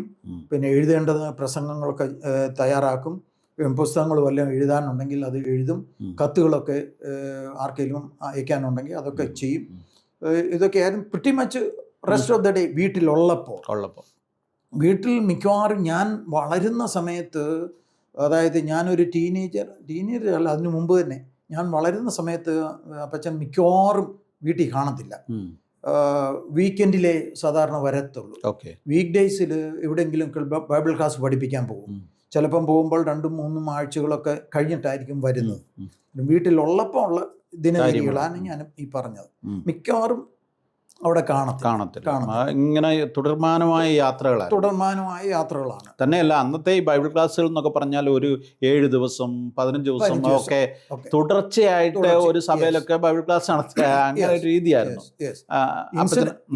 ഇൻസിഡന്റലി ഞാൻ ഓർത്തപ്പോൾ ഒരു കാര്യം പറയാം. തെങ്ങേലിൽ അച്ഛൻ എന്നും പറഞ്ഞ അറിയാം. അദ്ദേഹം പെന്തക്കോസിലേക്ക് ആദ്യം, അതല്ലാതെ VA തമ്പി അവരൊക്കെ വരുന്ന സമയത്ത് അവർക്ക് ദൈവവചനം പഠിക്കണമെന്നുള്ള ആഗ്രഹത്തിന് TG ഉമ്മനെ വിളിച്ച് അവർ ഒരു മാസത്തോളം അവിടെ ബൈബിൾ ക്ലാസ് നടത്തി. അതിന് ശേഷം അങ്ങനെ ദൈവവചനം അവർ അഭ്യസിച്ചത്. അതിനുശേഷമാണ് ന്യൂ ഇന്ത്യ ചർച്ച് കോഡൊക്കെ തുടങ്ങുന്നത്. VA തമ്പിയുടെ ആദ്യത്തെ ദൈവവചനത്തിലുള്ള പഠനം TG ഉമ്മൻ്റെ കയ്യിൽ നിന്നാണ് തനിക്ക് കിട്ടിയത്. അതിനുശേഷമാണ് പിന്നെ പുള്ളി ലേറ്റർ ഓൺ സഭ തുടങ്ങുന്നതൊക്കെ. ഞാൻ പറഞ്ഞതിന് സാരം ദൈവവചനത്തിൽ ജനങ്ങളെ ഉറപ്പിക്കുക എന്നുള്ളതായിരുന്നു തൻ്റെ പ്രൈമറി മിനിസ്ട്രി. ഈ പുള്ളിക്കാരനെ പിന്നെ ഈ കാർഷിക വൃത്തിയിൽ അതീവ താല്പര്യമുള്ള ആളായിരുന്നു, കർഷകനായിരുന്നു, കഠിനാധ്വാനിയായ ഒരു കർഷകനായിരുന്നു. പിന്നെ അന്നത്തെ രീതിയിൽ അതൊരു പ്രധാനപ്പെട്ട കാര്യമാണ്. അപ്പോൾ ഈ ഒരു പാസ്റ്റർ എന്നുള്ള നിലയിൽ അദ്ദേഹം ഇങ്ങനെ യാത്ര ചെയ്യുന്നു, കൃഷി ചെയ്യുന്നു, ഇതെല്ലാം ഉണ്ട്. അപ്പോൾ അതുകൊണ്ട് നിങ്ങൾക്ക് അങ്ങനെ ഒരു പട്ടിണിയോ കാര്യങ്ങളോ ഒന്നും നിങ്ങളുടെ ബാല്യത്തിലുണ്ടായിട്ടില്ല അല്ലേ? ഉണ്ട്. കാര്യം സുവിശേഷ വേലയ്ക്ക് ഇറങ്ങിയ പിന്നെ കർഷക വൃത്തി ചെയ്തിട്ടില്ല. വീട്ടിൽ ഉള്ള വസ്തുവിൽ വല്ലതും ചെയ്യുന്നെന്ന് പറഞ്ഞാലും അപ്പച്ചൻ അല്ലാതായിരുന്നു ചെയ്തുകൊണ്ടിരുന്നത്, ആരെ കൊണ്ടെങ്കിലും ചെയ്യിപ്പിക്കുകയായിരുന്നു. എൻ്റെ ചെറുപ്പത്തിലൊക്കെ ഞങ്ങൾ പട്ടിണി കിടന്നിട്ടുണ്ട്. കാരണം അങ്ങനെ അധികമൊന്നും വരുമാനമൊന്നും ഇല്ലായിരുന്നു. ഉണ്ടെങ്കിൽ തന്നെ വീട്ടിൽ അയ്യത്ത് ഉള്ള സ്വല്പം കപ്പയുണ്ടായിരുന്നു. കാര്യം ബാക്കിയുള്ള സ്ഥലങ്ങളെല്ലാം റബ്ബറായിരുന്നു. അതുകൊണ്ട് അങ്ങനെ അധികം കാര്യമായിട്ട് കൃഷികളൊന്നും ഇല്ലായിരുന്നു. ഞാനൊരു പ്രോബ്ലി ഒരു 10 വയസ്സ് കൊണ്ടായപ്പോഴാണ് ഞങ്ങൾക്ക് അല്പം വ്യത്യാസമുണ്ട്. അതിൻ്റെ കാരണം എന്ന് പറയുന്നത് എൻ്റെ അമ്മാച്ചന് ഒരു 5-6 പറ നിലം പത്തനാപുരത്തുണ്ടായിരുന്നു. അദ്ദേഹം അന്ന് താമസിക്കുന്നത് മണ്ണാറക്കുളങ്ങിയിലാണ്. അത് അദ്ദേഹം പാട്ടത്തിന് കൊടുത്തപ്പോൾ ആ നെല്ല് മണ്ണാറക്കുളഞ്ഞി കൊണ്ടുപോകാൻ പ്രയാസമായതുകൊണ്ട് അളിയൻ അത് എടുത്തു എന്നും പറഞ്ഞ് ഞങ്ങൾക്ക് തരുമായിരുന്നു. വിലയൊന്നും കൊടുക്കാൻ നിങ്ങൾ എടുത്തു എന്നും പറഞ്ഞ് ആ പാട്ടക്കാർ വീട്ടിൽ നെല്ല് കൊണ്ടുതരും. അങ്ങനെ എനിക്കൊരു 10 വയസ്സ് സംവയറിലൊന്നേ എക്സാക്ട്ലി ഓർക്കുന്നില്ല. അതിൽ പിന്നെ അങ്ങനെ ഞങ്ങൾക്ക് പട്ടിണിയൊന്നും ഉണ്ടായിട്ടില്ല. എൻ്റെ ചെറുപ്പത്തിലൊക്കെ ഞങ്ങൾ പട്ടിണി കിടന്നിട്ടുണ്ട്. ഞങ്ങളെല്ലാവരും, എൻ്റെ മൂത്ത പെങ്ങളാണെങ്കിൽ പിന്നെ സ്കൂളിൽ ചെന്ന് മയങ്ങി വീണിട്ടുണ്ട്. 3-4 ദിവസങ്ങളൊന്നും ഒന്നും കഴിക്കാനില്ല, ഭക്ഷണമില്ലാതെ. അതെല്ലാം പത്തനാപുരത്ത് വന്ന ശേഷം. ഓക്കെ. നിങ്ങളുടെ ഈ ഭവനത്തിൻ്റെ ഒരു സാമ്പത്തിക സ്ഥിതിയൊക്കെ മാറുന്നത് ഏത് കാലഘട്ടത്തിൽ? അത് മക്കളൊക്കെ പഠിച്ച് ആ നിലയിൽ വന്നു കഴിഞ്ഞാണോ? അങ്ങനെ ഞങ്ങൾ ഇന്നും റിച്ചാന്ന് ഞങ്ങൾ പറയത്തില്ല. ചിലതിനും സാമ്പത്തികമായിട്ട് ബുദ്ധിമുട്ടൊന്നും ഇല്ലല്ലോ നിങ്ങൾക്ക്. അത് ഞാൻ ഇപ്പോഴത്തെ കാര്യമല്ല ചോദിക്കുന്നത്, ഇപ്പോഴത്തെ കാര്യം അച്ഛൻ പറയണ്ട. ഈ നിങ്ങളുടെ അപ്പച്ചനുള്ള കാലത്ത് നിങ്ങളുടെ വീടിൻ്റെ അവസ്ഥ മാറുന്നത് ഒരു വലിയ ബുദ്ധിമുട്ടില്ലാതെ കാര്യങ്ങൾ പോകത്തക്ക നിലയിലെത്തുന്ന കാലഘട്ടം ഞാൻ പറഞ്ഞല്ലോ. ഈ നെല്ല് കിട്ടുന്ന സമയം മുതൽ ഞങ്ങൾക്ക് പട്ടിണി കൂടാതെ ഞങ്ങൾ കഴിഞ്ഞു. പ്രോബ്ലി എന്ന് വേണേൽ പറയാം. അല്ല, ഈ അപ്പച്ചൻ ഇങ്ങനെ യാത്ര ചെയ്യുകയും ഇഷ്ടം പോലെ കാശ് കിട്ടുകയും ചെയ്യത്തില്ലായിരുന്നു? ഇഷ്ടം പോലെ എന്ന് പറഞ്ഞാൽ അന്നത്തെ വരുമാനം എന്തുവാന്നാണ് ചിന്ത. അന്ന് ചെലവും കുറവല്ലേ? ചെലവ് കുറവാണെന്ന് പറഞ്ഞാലും യാത്രയുണ്ട്. അപ്പച്ചൻ ലീഡർഷിപ്പിലുള്ളത് കൊണ്ട് ആൾക്കാർ തന്നെ സമീപിക്കും. തരം അവിടെ ഇവിടെയൊക്കെ കൊടുക്കണം. His priority was ministry. First priority is ministry. അത് കഴിഞ്ഞേ ഉള്ളായിരുന്നു. സെക്കൻഡറി ആയിട്ടേ ഉള്ളായിരുന്നു വീടിൻ്റെ കാര്യങ്ങൾ. അതുകൊണ്ട് പലപ്പോഴും വീട്ടിൽ സാമ്പത്തികം വളരെ അനുഭവിച്ചിട്ടുണ്ട്. അല്ല, പുള്ളിക്കാരൻ ഈ സാമ്പത്തിക കാര്യങ്ങളിൽ വളരെ സ്ട്രിക്റ്റ് ആയിരുന്നു. അണാ പൈസയുടെ വരെ കൃത്യമായ കണക്ക് സൂക്ഷിച്ചിരുന്നു. അദ്ദേഹത്തിന് സുവിശേഷ വേലയ്ക്ക് വേണ്ടി അല്ലെങ്കിൽ സഭയ്ക്ക് വേണ്ടി ഒരാൾ കൊടുത്ത പണവുമായി അദ്ദേഹം കൈക്കലാക്കിയിട്ടില്ല. കാരണം നമ്മൾ മനസ്സിലാക്കിയാൽ അദ്ദേഹത്തിൻ്റെ ആത്മകഥ ക്കകത്ത് ഈ അത് രേഖപ്പെടുത്തിയിട്ടുണ്ട്. അതായത് ഇന്നടത്തുനിന്ന് കിട്ടിയ ഇത്ര രൂപ ഇന്നടത്ത് ഇന്നാർക്ക് കൊടുത്തു എന്നുള്ള നിലയിൽ, അല്ലെങ്കിൽ ആ കിട്ടിയ പണത്തിൻ്റെയൊക്കെ ഒരു കണക്കുകൾ എൻ്റെ ഓർമ്മയിൽ അത് കിടപ്പുണ്ട്. ശരിയാണ്. അതാ പറഞ്ഞ ഡയറി കുറിപ്പിൽ അതെല്ലാം എഴുതി വെച്ചിട്ടുണ്ട്. ആ സ്വഭാവം എനിക്കും ഉണ്ട്. എനിക്ക് ഒരു പൈസ കിട്ടിയാൽ ഞാൻ ഇവിടെ നിന്ന് കിട്ടി, ആർക്ക് കൊടുത്തു, ഇതെല്ലാം എൻ്റെ വരവ് ചെലവ് കണക്കുകളെല്ലാം ഞാൻ ഇന്നും ഇടുന്ന കൂട്ടത്തിലാണ്. അതുപോലെ തന്നെ അപ്പച്ചനെ സംബന്ധിച്ച് അപ്പച്ചന് 25% കിട്ടുന്നതിൻ്റെ വരുമാനം എത്ര ആന്ന് പറഞ്ഞാലും അതിൻ്റെ വരുമാനത്തിൻ്റെ 25%ഓളം കൊടുക്കുന്ന ഒരു സ്വഭാവം ഉണ്ടായിരുന്നു. ആ സ്വഭാവം എനിക്കും ഉണ്ട്. 25%, sometime I even give more than 25%. ഞാൻ ഇന്നും 25% കൊടുക്കുന്ന ആളാണ്. അത് എൻ്റെ വീട്ടിലെ കാര്യങ്ങൾ നിർത്തി വെച്ചിട്ടാന്ന് പറഞ്ഞാലും. ഒരു ഉദാഹരണം ഞാൻ പറയാം. ഏർലി 70s തോന്നുന്നു, അല്ല 80s. എനിക്ക് ജോലി നഷ്ടപ്പെട്ടു. എനിക്ക് എൻ്റെ ഭാര്യയ്ക്കും ജോലി നഷ്ടപ്പെട്ടു. ആ സമയത്ത് ഞങ്ങൾക്ക് രണ്ടുപേർക്കും ഒരു ഇൻകവും ഇല്ല. പിന്നെ അവിടെ ആയിരിക്കുമ്പോൾ ആഴ്ചയിൽ ഒരു $100 ഗവൺമെൻറ്റിൽ നിന്ന് അൺഎംപ്ലോയ്മെൻ്റ് എന്നും പറഞ്ഞ് കിട്ടുമായിരുന്നു. ആ കിട്ടുന്നതിൽ അന്ന് $10 ഞാൻ മാറ്റി വെച്ച ശേഷം $90 കൊണ്ടാണ് എൻ്റെ വീട്ടിലെ കാര്യങ്ങളൊക്കെ ഞാൻ നടത്തിയിരുന്നത്. അന്ന് എൻ്റെ കുഞ്ഞിന് പാല് മേടിക്കാൻ എൻ്റെ ഈ പൈസയില്ല. അന്ന് ദൈവം വഴി തുറന്ന് ചിലരെ വിവരങ്ങൾ ഉപയോഗിച്ച് ഞങ്ങളുടെ ഒരു സ്നേഹിതൻ ഹോസ്പിറ്റലിൽ ജോലി ചെയ്യുന്നുണ്ടായിരുന്നു. അവരവിടുന്ന്, ഗവൺമെൻറ് ഹോസ്പിറ്റലാണ്, ഹോസ്പിറ്റലിൽ നിന്ന് പാലെടുത്തുകൊണ്ട് വന്ന് കുഞ്ഞിന് കൊടുക്കാനുള്ള പാലെടുത്തുകൊണ്ട് വന്ന് ഞങ്ങളെ സഹായിച്ചിട്ടുണ്ട്. അന്ന് യാർഡിൽ ഞങ്ങളുടെ വീടിൻ്റെ മുറ്റത്ത് പച്ചക്കൃഷികളൊക്കെ ചെയ്ത് അങ്ങനെ ഞങ്ങൾ ജീവിച്ചത്. ഞാൻ പോയിൻ്റ് ഈസ് ദിസ്, അന്നും ഞങ്ങൾക്ക് വളരെ ഞെരുക്കമായിരുന്നപ്പോഴും ദശാംശം കൊടുക്കുമായിരുന്നു ഞാൻ. അങ്ങനെ 10, 50, 55 വർഷം കൊണ്ട് ഞാൻ എൻ്റെ ദശാംശത്തിൻ്റെ 20-25% കൊടുക്കുന്ന ആളാണ്. ഈ $10 കൊടുക്കുമ്പോഴും അത് ദശാംശമായിട്ട് മാറ്റി വെക്കുമ്പോഴും അതിൻ്റെ ബാക്കി ഓഫറിംഗ് ആയിട്ട് ഞാൻ പിന്നെയും കൊടുക്കുന്നുണ്ട്. ഞാൻ ഈ ഓഫറിംഗ് ഉൾപ്പെടെയാണ് 25% എന്ന് പറയാം. ഓക്കെ, തിരിച്ച് നമ്മൾ പഴയ കാലത്തിലേക്ക് വന്നാൽ അച്ഛനൊക്കെ ഈ പഠനത്തിൻ്റെ കാലഘട്ടം ഒക്കെ എന്ന് പറഞ്ഞേ, എവിടെ പഠിച്ചത്? ഞാൻ 10ാം ക്ലാസ് വരെ പത്തനാപുരം സെൻറ്റ് സ്റ്റീഫൻസ് സ്കൂളിൽ പഠിച്ചു. പിന്നെ പ്രീ ഡിഗ്രിക്ക് പത്തനാപുരം സെൻറ്റ് സ്റ്റീഫൻസ് കോളേജിൽ പഠിച്ചു. അത് കഴിഞ്ഞ് ചില വർഷങ്ങൾ കഴിഞ്ഞിട്ട് ഞാൻ അമേരിക്കയ്ക്ക് പോയി. അമേരിക്കയിൽ എങ്ങനെ പോയി? ഞാൻ ബൈബിൾ സ്കൂളിൽ പഠിക്കാനാണ് പോയത്. ഓക്കെ, അത് ടി ജുമൻ ഏർപ്പെടുത്തിയതാണോ അതോ അല്ലാതെ? ടി ജുമൻ അറിഞ്ഞ കാര്യം പോലും അല്ല. എനിക്ക് I-20 കിട്ടി കഴിഞ്ഞപ്പോഴാണ് ടി ജുമൻ അറിയുന്നത്. കാരണം അന്ന് ടി ജുമന് അതിൽ വലിയൊന്നും താല്പര്യം ഇല്ലാഞ്ഞതുകൊണ്ട് എനിക്കറിയായിരുന്നുകൊണ്ട് ഞാൻ ഒന്നും പറഞ്ഞില്ല. ഞാൻ എഴുത്തുകുത്തുകൾ നടത്തി. എനിക്ക് I-20 കിട്ടിക്കഴിഞ്ഞപ്പോൾ എനിക്കറിയാം ടി ജുമൻ അത് സമ്മതിക്കുകയില്ലെന്ന് അറിയാവുന്നതുകൊണ്ട് പാസ്റ്റർ ജോർജ് ഫിലിപ്പ് ഞങ്ങളുടെ ഒരു ബന്ധുവാണ്. പുള്ളി ഡിട്രോയിറ്റിലായിരുന്നു, മരിച്ചുപോയി. ഞാൻ കുഞ്ഞുട്ടിച്ചാൻ എന്നാണ് വിളിക്കുന്നത്. കുഞ്ഞുട്ടിച്ചാനോട് ഞാൻ ചെന്ന് പറഞ്ഞു, അച്ഛാ അപ്പച്ചനോടൊന്ന് പറഞ്ഞ് എനിക്ക് പോകാനുള്ള കാര്യങ്ങളൊക്കെ ഒരുക്കി തരണം. അച്ഛൻ പറഞ്ഞാൽ കേൾക്കും. കാരണം കുഞ്ഞുട്ടിച്ചാനുമായിട്ട് വളരെ അടുപ്പമായിരുന്നു. അന്നേരം കുഞ്ഞുട്ടിച്ചാൻ, ബേക്കുട്ടി തീർച്ചയായിട്ടും ഞാൻ ചെയ്യാമെന്ന് പറഞ്ഞാൽ കുഞ്ഞുട്ടിച്ചാന് അന്ന് പുതുവല്ല അല്ലെങ്കിൽ കുറുമ്പുകരയാ താമസിക്കുന്നത്. വീട്ടിൽ വന്ന് അപ്പച്ചനുള്ളപ്പോൾ എപ്പോൾ ഉണ്ടായിരിക്കുന്നു എന്നോട് പറഞ്ഞാൽ മതി എന്ന് പറഞ്ഞു. അങ്ങനെ വീട്ടിൽ വന്ന് അപ്പച്ചനോട് സംസാരിച്ചു. അപ്പച്ചൻ എന്നെ പറഞ്ഞ് സമ്മതിപ്പിച്ചു. അപ്പച്ചൻ വന്നൊരു പുഞ്ചിരിയോട് പറഞ്ഞു, ഇങ്ങനെ പറഞ്ഞു, അവന് വേണ്ടി എന്തോ ആണെങ്കിലും ഞാൻ ചെയ്യാതിരിക്കുമോ? അവൻ എൻ്റെ ഇളയ മോനല്ലയോ? എന്നാലും എൻ്റെ ചിന്താഗതി അങ്ങനെ അല്ലായിരുന്നു. മനസ്സിലായി എന്ന് പറഞ്ഞു. പിന്നെ അപ്പച്ചനാണ് എനിക്ക് വിസയ്ക്ക് പോകാനൊക്കെ പൈസ തരികയും, അല്ല എൻ്റെ പൈസ ഇല്ലല്ലോ, പൈസ തരികയും അങ്ങനെ യാത്രക്കൂലിയൊക്കെ തരികയൊക്കെ ചെയ്തത്. എങ്കിലും അമേരിക്കയിൽ ചെന്ന് കഴിഞ്ഞപ്പോൾ അവിടുത്തെ സ്ഥിതിഗതികളിൽ എനിക്ക് മനസ്സിലാക്കിയപ്പോൾ എനിക്ക് സഹിക്കാൻ വയ്യായിരുന്നു. അന്ന് എൻ്റെ കയ്യിൽ പൈസ ഉണ്ടായിരുന്നെങ്കിൽ തീർച്ചയായിട്ടും ഞാൻ തിരിച്ചു മടങ്ങിപ്പോകുന്നത്. അത് ഞാൻ ഈ ആദ്യകാലങ്ങളിൽ അമേരിക്കയിൽ പോയ എല്ലാവരെയും ഞാൻ ഒത്തിരി പേരെ കണ്ടിട്ടുണ്ട്, സംസാരിച്ചിട്ടുണ്ട്. അപ്പോൾ അവരെല്ലാം പറഞ്ഞിട്ടുള്ളൊരു കാര്യമാണ്, വല്ല നിവൃത്തി ഉണ്ടായിരുന്നെ തിരിച്ചു പോകാൻ. വല്ല നിവൃത്തി അതികഠിനമായ സാഹചര്യങ്ങളായിരുന്നു. അതികഠിനമായ സാഹചര്യമായിരുന്നു. ഞങ്ങൾ ആദ്യകാലങ്ങളിൽ പോയിട്ടുള്ള ഒരു ശരിക്കും ഒക്ലഹോമയിലോട്ടാ പോയതല്ലേ? അതോ അല്ല, ആക്ച്വലി ഞാൻ പോയത് ഹ്യൂസ്റ്റന്റെ സബർബായിരിക്കുന്ന കെൻഡൽട്ടൺ എന്ന് പറയുന്ന സ്ഥലത്താണ്. അവിടെ പക്ഷേ ഞാൻ 4 മാസമേ ഉണ്ടായിരുന്നുള്ളൂ. അത് കഴിഞ്ഞിട്ട് ഓക്ലഹോമയിൽ ബൈബിൾ സ്കൂളിൽ ചേർന്നു. അവിടെ നിന്ന് ഗ്രാജുവേറ്റ് ചെയ്തു. ഓക്കെ.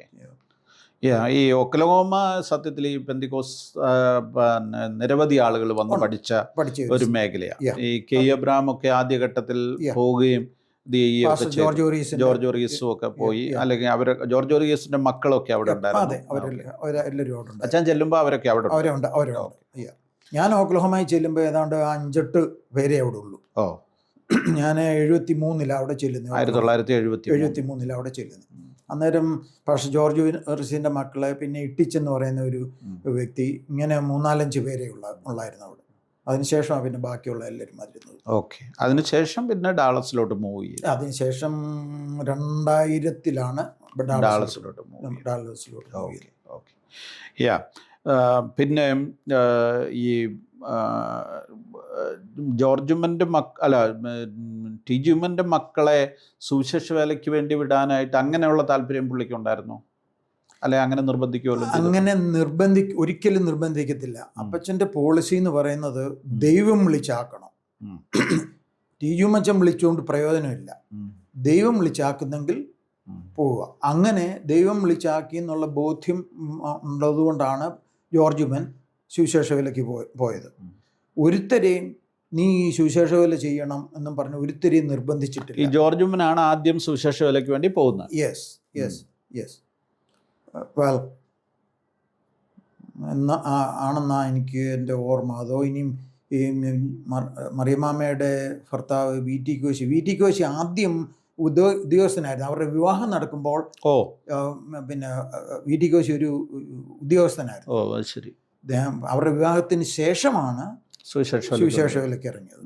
എനിക്ക് തോന്നി അത് പ്രോബബ്ലി വി ടി കോശി ആദ്യം കുടുംബത്തിൽ നിന്ന് പറഞ്ഞാൽ മരുമകനാണെന്ന് പറഞ്ഞാൽ കുടുംബത്തിൽ നിന്ന് ജോർജുമനും അച്ഛനും തമ്മിൽ അടുപ്പമായിരുന്നോ അതോ നിങ്ങൾ തമ്മിൽ? ഞാൻ ടീനേജർ ആകുമ്പോഴത്തേക്ക് അച്ചാച്ചൻ പിന്നെ വീട് വിട്ടിറങ്ങി. അച്ചാച്ചന് ഭദ്രാവതിയിൽ ആയിരുന്നു, SIBCയിലെ ഗ്രാജുവേറ്റ്, ബാംഗ്ലൂരിൽ. 50 എനിക്ക് തോന്നുന്നു ജോൺ താന്നിക്കൽ അവരൊക്കെ ഒന്നിച്ച് പഠിച്ചവരാണ്. ജോൺ താന്നിക്കൽ, AC ജോർജ്, പിന്നെ ഇങ്ങനെ അവർ ആ ഗ്രൂപ്പ് പെട്ടവരാണ് എന്നാ എൻ്റെ ഓർമ്മ. I may be wrong on that, but എൻ്റെ ഒരു അനുമാനം അതാണ്. അത് കഴിഞ്ഞ് അദ്ദേഹം പിന്നെ ഭദ്രാവതി മൈസൂരിൽ അവിടെ ആയിരുന്നു ഒരു ആദ്യകാലങ്ങളിൽ. ഞങ്ങൾ തമ്മിൽ അതുകൊണ്ട് അധികം അങ്ങനെ അടുത്ത് ഇടപെട്ടിട്ടില്ല. പിന്നെ നാട്ടിൽ വന്ന് താൻ അവിടെ എല്ലാം സെറ്റിലായപ്പോഴത്തേക്ക് ഞാനങ്ങ് പോവുകയും ചെയ്തു. അതുകൊണ്ട് അങ്ങനെ ഒരു ഇൻറ്റിമേറ്റ് റിലേഷൻഷിപ്പ് എന്ന് പറയത്തക്കോണം ഉണ്ടായിരുന്നു. മറ്റു കാര്യം ഞാൻ ചോദിക്കുക, പാസ്റ്റർ ടിജുമൻ IPCയുടെ ജനറൽ പ്രസിഡന്റ് ആയിരുന്നു. അദ്ദേഹത്തിൻ്റെ മക്കൾ ആ നിലയിൽ സഭയുടെ ലീഡർഷിപ്പിലേക്ക് വന്നില്ല. എന്തുകൊണ്ട്? ഞാൻ മുമ്പേ പറഞ്ഞതുപോലെ ഒരുത്തരെയും പുഷ് ചെയ്ത് ലിഫ്റ്റ് ചെയ്ത് കൊണ്ടുവരിക എന്നുള്ള ഒരു സ്വഭാവം ടിജുമനെ സംബന്ധിച്ചില്ലായിരുന്നു. ദൈവമാക്കി വെക്കുന്നു. എബവ് ഓൾ സഭയുടെ ലീഡർഷിപ്പ് എന്ന് പറഞ്ഞാലും അത് ദൈവം വിളിച്ചാക്കിയ ഒരു ശുശ്രൂഷയാണെന്നുള്ള ഒരു വിശ്വാസമാണ് ടിജുമനുണ്ടായിരുന്നത്. അതുകൊണ്ട് ഞാൻ പറഞ്ഞിട്ടല്ല അവർ വരേണ്ടത്, ദൈവം അവരെ ആക്കി വെക്കുന്നെങ്കിൽ ആക്കി വെക്കട്ടെ. അതുകൊണ്ട് ഒരുത്തരെയും ജോർജുമനെയും തന്നെ താൻ പുഷ് ചെയ്തില്ല ലീഡർഷിപ്പിലേക്ക് വരുവാൻ. ദൈവമാക്കി ടിജുമൻ്റെ കാലത്ത് ജോർജുമനെ ഒരു സെൻട്രൽ പാസ് പോലും ടിജുമൻ ആക്കിയില്ല. കാരണം പറഞ്ഞത് ഞാനാക്കിയിട്ടല്ല വേണ്ടിയത്, മറ്റുള്ളവരാക്കുന്നേ ആക്കിക്കോട്ടെ. കാര്യം ജോർജുമനേക്കാൾ ഇന്നെലിജിബിൾ ആയിട്ടുള്ള പലരും, ആ വാക്ക് ഉപയോഗിക്കുന്നതിൽ ക്ഷമിക്കണം, പലരും ജോർജുമനേക്കാൾ സെൻട്രൽ പാസ് ആയപ്പോഴും ജോർജുമൻ ചിലപ്പം പരാതി പറഞ്ഞിട്ടുണ്ടെങ്കിലും പറഞ്ഞിട്ടുള്ള എടാ ഞാനല്ലതാക്കേണ്ടത്, ദൈവം നിന്നെ ആക്കുന്നെങ്കിൽ നീ ആയിക്കൂ, ഞാനാക്കിയിട്ടല്ല വേണ്ടിയത്. അതുകൊണ്ട് ഞാൻ പറഞ്ഞതിൻ്റെ സാരം ഒരിക്കലും മക്കളെ ഇങ്ങനെ ഈ ലീഡർഷിപ്പിൽ കൊണ്ടുവരണം ഉയർത്തിക്കൊണ്ടുവരണം എന്നുള്ളൊരു ചിന്താഗതി ഇല്ലായിരുന്നു. കാരണം അത് ശുശ്രൂഷയായതുകൊണ്ട് ദൈവമാക്കുന്നെങ്കിൽ ദൈവത്തിൻ്റെ ശുശ്രൂഷ എങ്കിലേ അത് ദൈവനാമ മഹത്വത്തിന് കാരണമാകത്തുള്ളൂ എന്നുള്ളൊരു വിശ്വാസക്കാരനായിരുന്നു. അതുകൊണ്ടാണ് ഈ അച്ഛന് ഈ IPCയുടെ ജനറൽ പ്രസിഡന്റ് സ്ഥാനത്തേക്ക് മത്സരിച്ചു കഴിഞ്ഞ ഇലക്ഷനിൽ. മത്സരിക്കാൻ ശ്രമിച്ചു. ശരി, ശ്രമിച്ചു. നോമിനേഷൻ തള്ളിപ്പോയി. നിരാശയുണ്ടോ?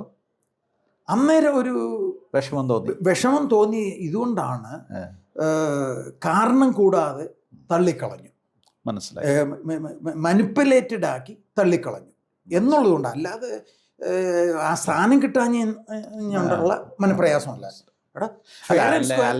ജയിക്കുമെന്ന് വിചാരിച്ചൊന്നും അല്ലല്ലോ കൊടുത്തത്. ഫെയർ ആൻഡ് സ്ക്വയർ ആയിട്ട് മത്സരിച്ച് തോച്ചാലും ജയിച്ചാലും ദാറ്റ്സ് എ റിയാലിറ്റി. എല്ലാവരും ജയിക്കാൻ ഒക്കത്തില്ലല്ലോ എന്നുള്ളതേ ഉള്ളൂ.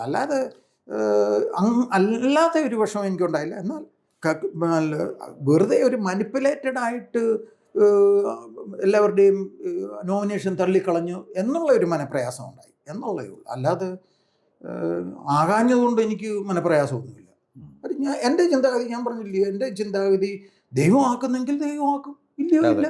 നമ്മളതിന് ഒരു ദൈവത്തിന്റെ ഹിതത്തിന് വേണ്ടി നമ്മളെ തന്നെ കൊടുക്കുക. ദൈവം ആക്കണമെന്ന് പറഞ്ഞ് ഞാൻ കയ്യും കെട്ടിയിരുന്നാൽ പറ്റത്തില്ലല്ലോ. ആപ്ലിക്കേഷൻ കൊടുക്കണം.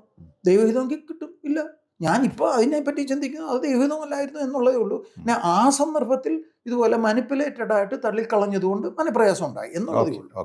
അല്ലാതെ എനിക്കൊരു വിഷയമില്ല. ഈ അച്ഛന് ഇപ്പോൾ ഡാളസിൽ താമസിക്കുന്നു. പിന്നെ ഭാര്യയുടെ പേര് ലൈല മല്ലപ്പള്ളിക്കാരി. പ്രൊഫസർ സണ്ണി മാത്യൂസിന്റെ CMS കോളേജിൽ പഠിപ്പിച്ചിരുന്ന പ്രൊഫസർ സണ്ണി മാത്യൂസിന്റെ പെങ്ങള്. ഓക്കെ, മല്ലപ്പള്ളി CSI പശ്ചാത്തലം അവരുടെ അല്ലേ? അതോ CSI അല്ല, മർത്തോമ പശ്ചാത്തലം. വൈഫിൻ്റെ മാവൻ CSIയിലെ അച്ഛനായിരുന്നു. എന്തോ ഒരു കണക്ഷൻ ഉണ്ടെന്ന് എനിക്കറിയാമായിരുന്നു. പിന്നെ കസിന് CMS കോളേജിന്റെ പ്രിൻസിപ്പാളായിരുന്നു. ഓക്കെ, ചവണിക്കാമണ്ണിലെ. പക്ഷേ അവരുടെ ഫാദറിന്റെ കുടുംബം എല്ലാം മർത്തോമയിലാണ്. ഓക്കെ, മക്കൾ എത്ര പേരാ? എനിക്ക് 3 മക്കള്. പേരുകൾ പറഞ്ഞേക്കാവോ? Reeba, Stephen, Sheiba. Okay. Anyway, പിന്നെ ദീർഘവർഷങ്ങളായിട്ട് അമേരിക്കയിൽ താമസിക്കുന്നു. ഒപ്പം തന്നെ ഇന്ത്യയിൽ മിനിസ്ട്രി ചെയ്യുന്നുണ്ട്. എന്താ ഇനി ജീവിതത്തിൻ്റെ ആഗ്രഹം എന്ന് പറയുന്നത്? അവസാനം വരെ ദൈവത്തിൻ്റെ ശുശ്രൂഷയിൽ ബലപ്പെടണം, ദൈവനാമം മഹത്വപ്പെടണം. അത് ഞാൻ വിശ്വസിക്കുന്നത് അത് കയറിയെന്ന് പ്രസംഗിച്ചിട്ട് മാത്രമൊന്നുമല്ല ദൈവനാമം മഹത്വപ്പെടുന്നത്. പരോപകാരം ചെയ്താലും ദൈവനാമം മഹത്വപ്പെടും, ദൈവത്തിൻ്റെ നാമത്തിൽ ചെയ്യുവാൻ. പിന്നെ പേര് കിട്ടാൻ വേണ്ടി ചെയ്താൽ അത് വ്യത്യാസമാണ്. കഴിഞ്ഞ 10 വർഷമായി ഞാനൊരു സ്റ്റേറ്റിൻ്റെ ചുമതലയിൽ ആയിരിക്കുന്നു. അവിടെ ദൈവത്തിൻ്റെ കൃപയാൽ അനേക 100 കണക്കിന് ആൾക്കാർ കർത്താവിനെ സന്നിധിയിലേക്ക് വരുവാനിടയായി. എങ്ങനെ ഞാൻ അമേരിക്കയിൽ പോയത് ബൈബിൾ ക്ലാസ് പഠിക്കാനാണ്. അത് കർത്താവിൻ്റെ ഒരു വിളി ഉണ്ടായതുകൊണ്ടാണ് ഞാൻ അങ്ങനെ തീരുമാനിച്ചു പോയതും. എന്നാൽ ഇടക്കാലത്ത് ഫുൾ ടൈമിൽ ആയിട്ട് എനിക്ക് അങ്ങനെ സാഹചര്യം കൊണ്ട് പറ്റിയില്ല. എന്നാൽ അപ്പോഴും ഞാൻ ഇൻവോൾവ് ആയിരുന്നു, ഫുൾ ടൈം ആയിട്ട് അല്ലായിരുന്നു എന്നുള്ള ജോലിയോടുള്ള ബന്ധത്തിലായിരുന്നു. അന്നേരം എനിക്ക് എന്നും വടക്കേന്ത്യയിലോട് ഒരു താല്പര്യം ഉണ്ടായിരുന്നു.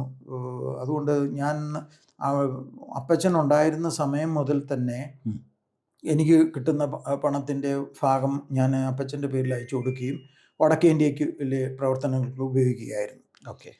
അത് അപ്പച്ചൻ മരിച്ച ശേഷം മിക്കവാറും ഒക്കെ ഞാൻ ഡയറക്റ്റായിട്ടും പിന്നെ പാസ്റ്റർ ജോർജ് ഉമ്മൻ്റെയിലും കൊടുത്തിട്ടുണ്ട്. ഇത് എങ്ങനെയെങ്കിലും ആൾക്കാർ ദൈവസന്നിധിയിലേക്ക് വരണം എന്നുള്ളത് മാത്രമേ ഉള്ളൂ. ഞാൻ ഇപ്പോൾ പറഞ്ഞുകൊണ്ട് വന്നതിൻ്റെ ഒരു കാര്യം എന്ന് പറഞ്ഞത്, ആ സ്റ്റേറ്റിനെ പറ്റി ആരും അറിയുന്നില്ല. ഞാൻ ഒരു പബ്ലിസിറ്റിയും കൊടുക്കത്തില്ല, കൊടുക്കാൻ ആഗ്രഹിക്കുന്നുമില്ല. കൊടുത്താൽ ചിലപ്പോൾ എൻ്റെ പേര് 4 പേര് അറിയുമായിരിക്കും, പക്ഷേ അതിനേക്കാൾ ദോഷം ഉണ്ടാവും എന്നുള്ളൊരു ചിന്താഗതി എനിക്കുണ്ട്. കാര്യം അവിടെ ഉള്ളവർക്ക് അതുകൊണ്ട് ഗുണത്തേക്കാളേറെ ചിലപ്പം ഇന്നത്തെ സാഹചര്യത്തിൽ ദോഷങ്ങളുണ്ടാകാൻ സാധ്യതയുണ്ട്. അങ്ങനെ ഉണ്ടാകാതിരിക്കാൻ വേണ്ടിയും കൂടാണ് ഞാനത് ചെയ്യുന്നത്. പിന്നെ നമ്മളൊരു കാര്യം ചെയ്തേച്ച് വിളിച്ചു പറഞ്ഞുകൊണ്ട് നടക്കുന്നതിൽ എനിക്ക് വലിയ താല്പര്യമുള്ള കൂട്ടത്തിലൊന്നും അല്ല ഞാൻ. അതെൻ്റെ പിതാവിൻ്റെ സ്വഭാവമാണ്. അതുകൊണ്ട് ശേഷിച്ച കാലവും ദൈവനാമ മഹത്വത്തിന് വേണ്ടി പ്രവർത്തനങ്ങൾ ചെയ്യുക. അതോടുള്ള ബന്ധത്തിലാണ് എൻ്റെ പിതാവ് ഒരു തിയോളജിയൻ എന്നാണ് അറിയപ്പെട്ടിരുന്നത്. ഒരു പ്രാസംഗികനേക്കാൾ തിയോളജിയൻ എന്നാണ് അറിയപ്പെട്ടിരുന്നത്.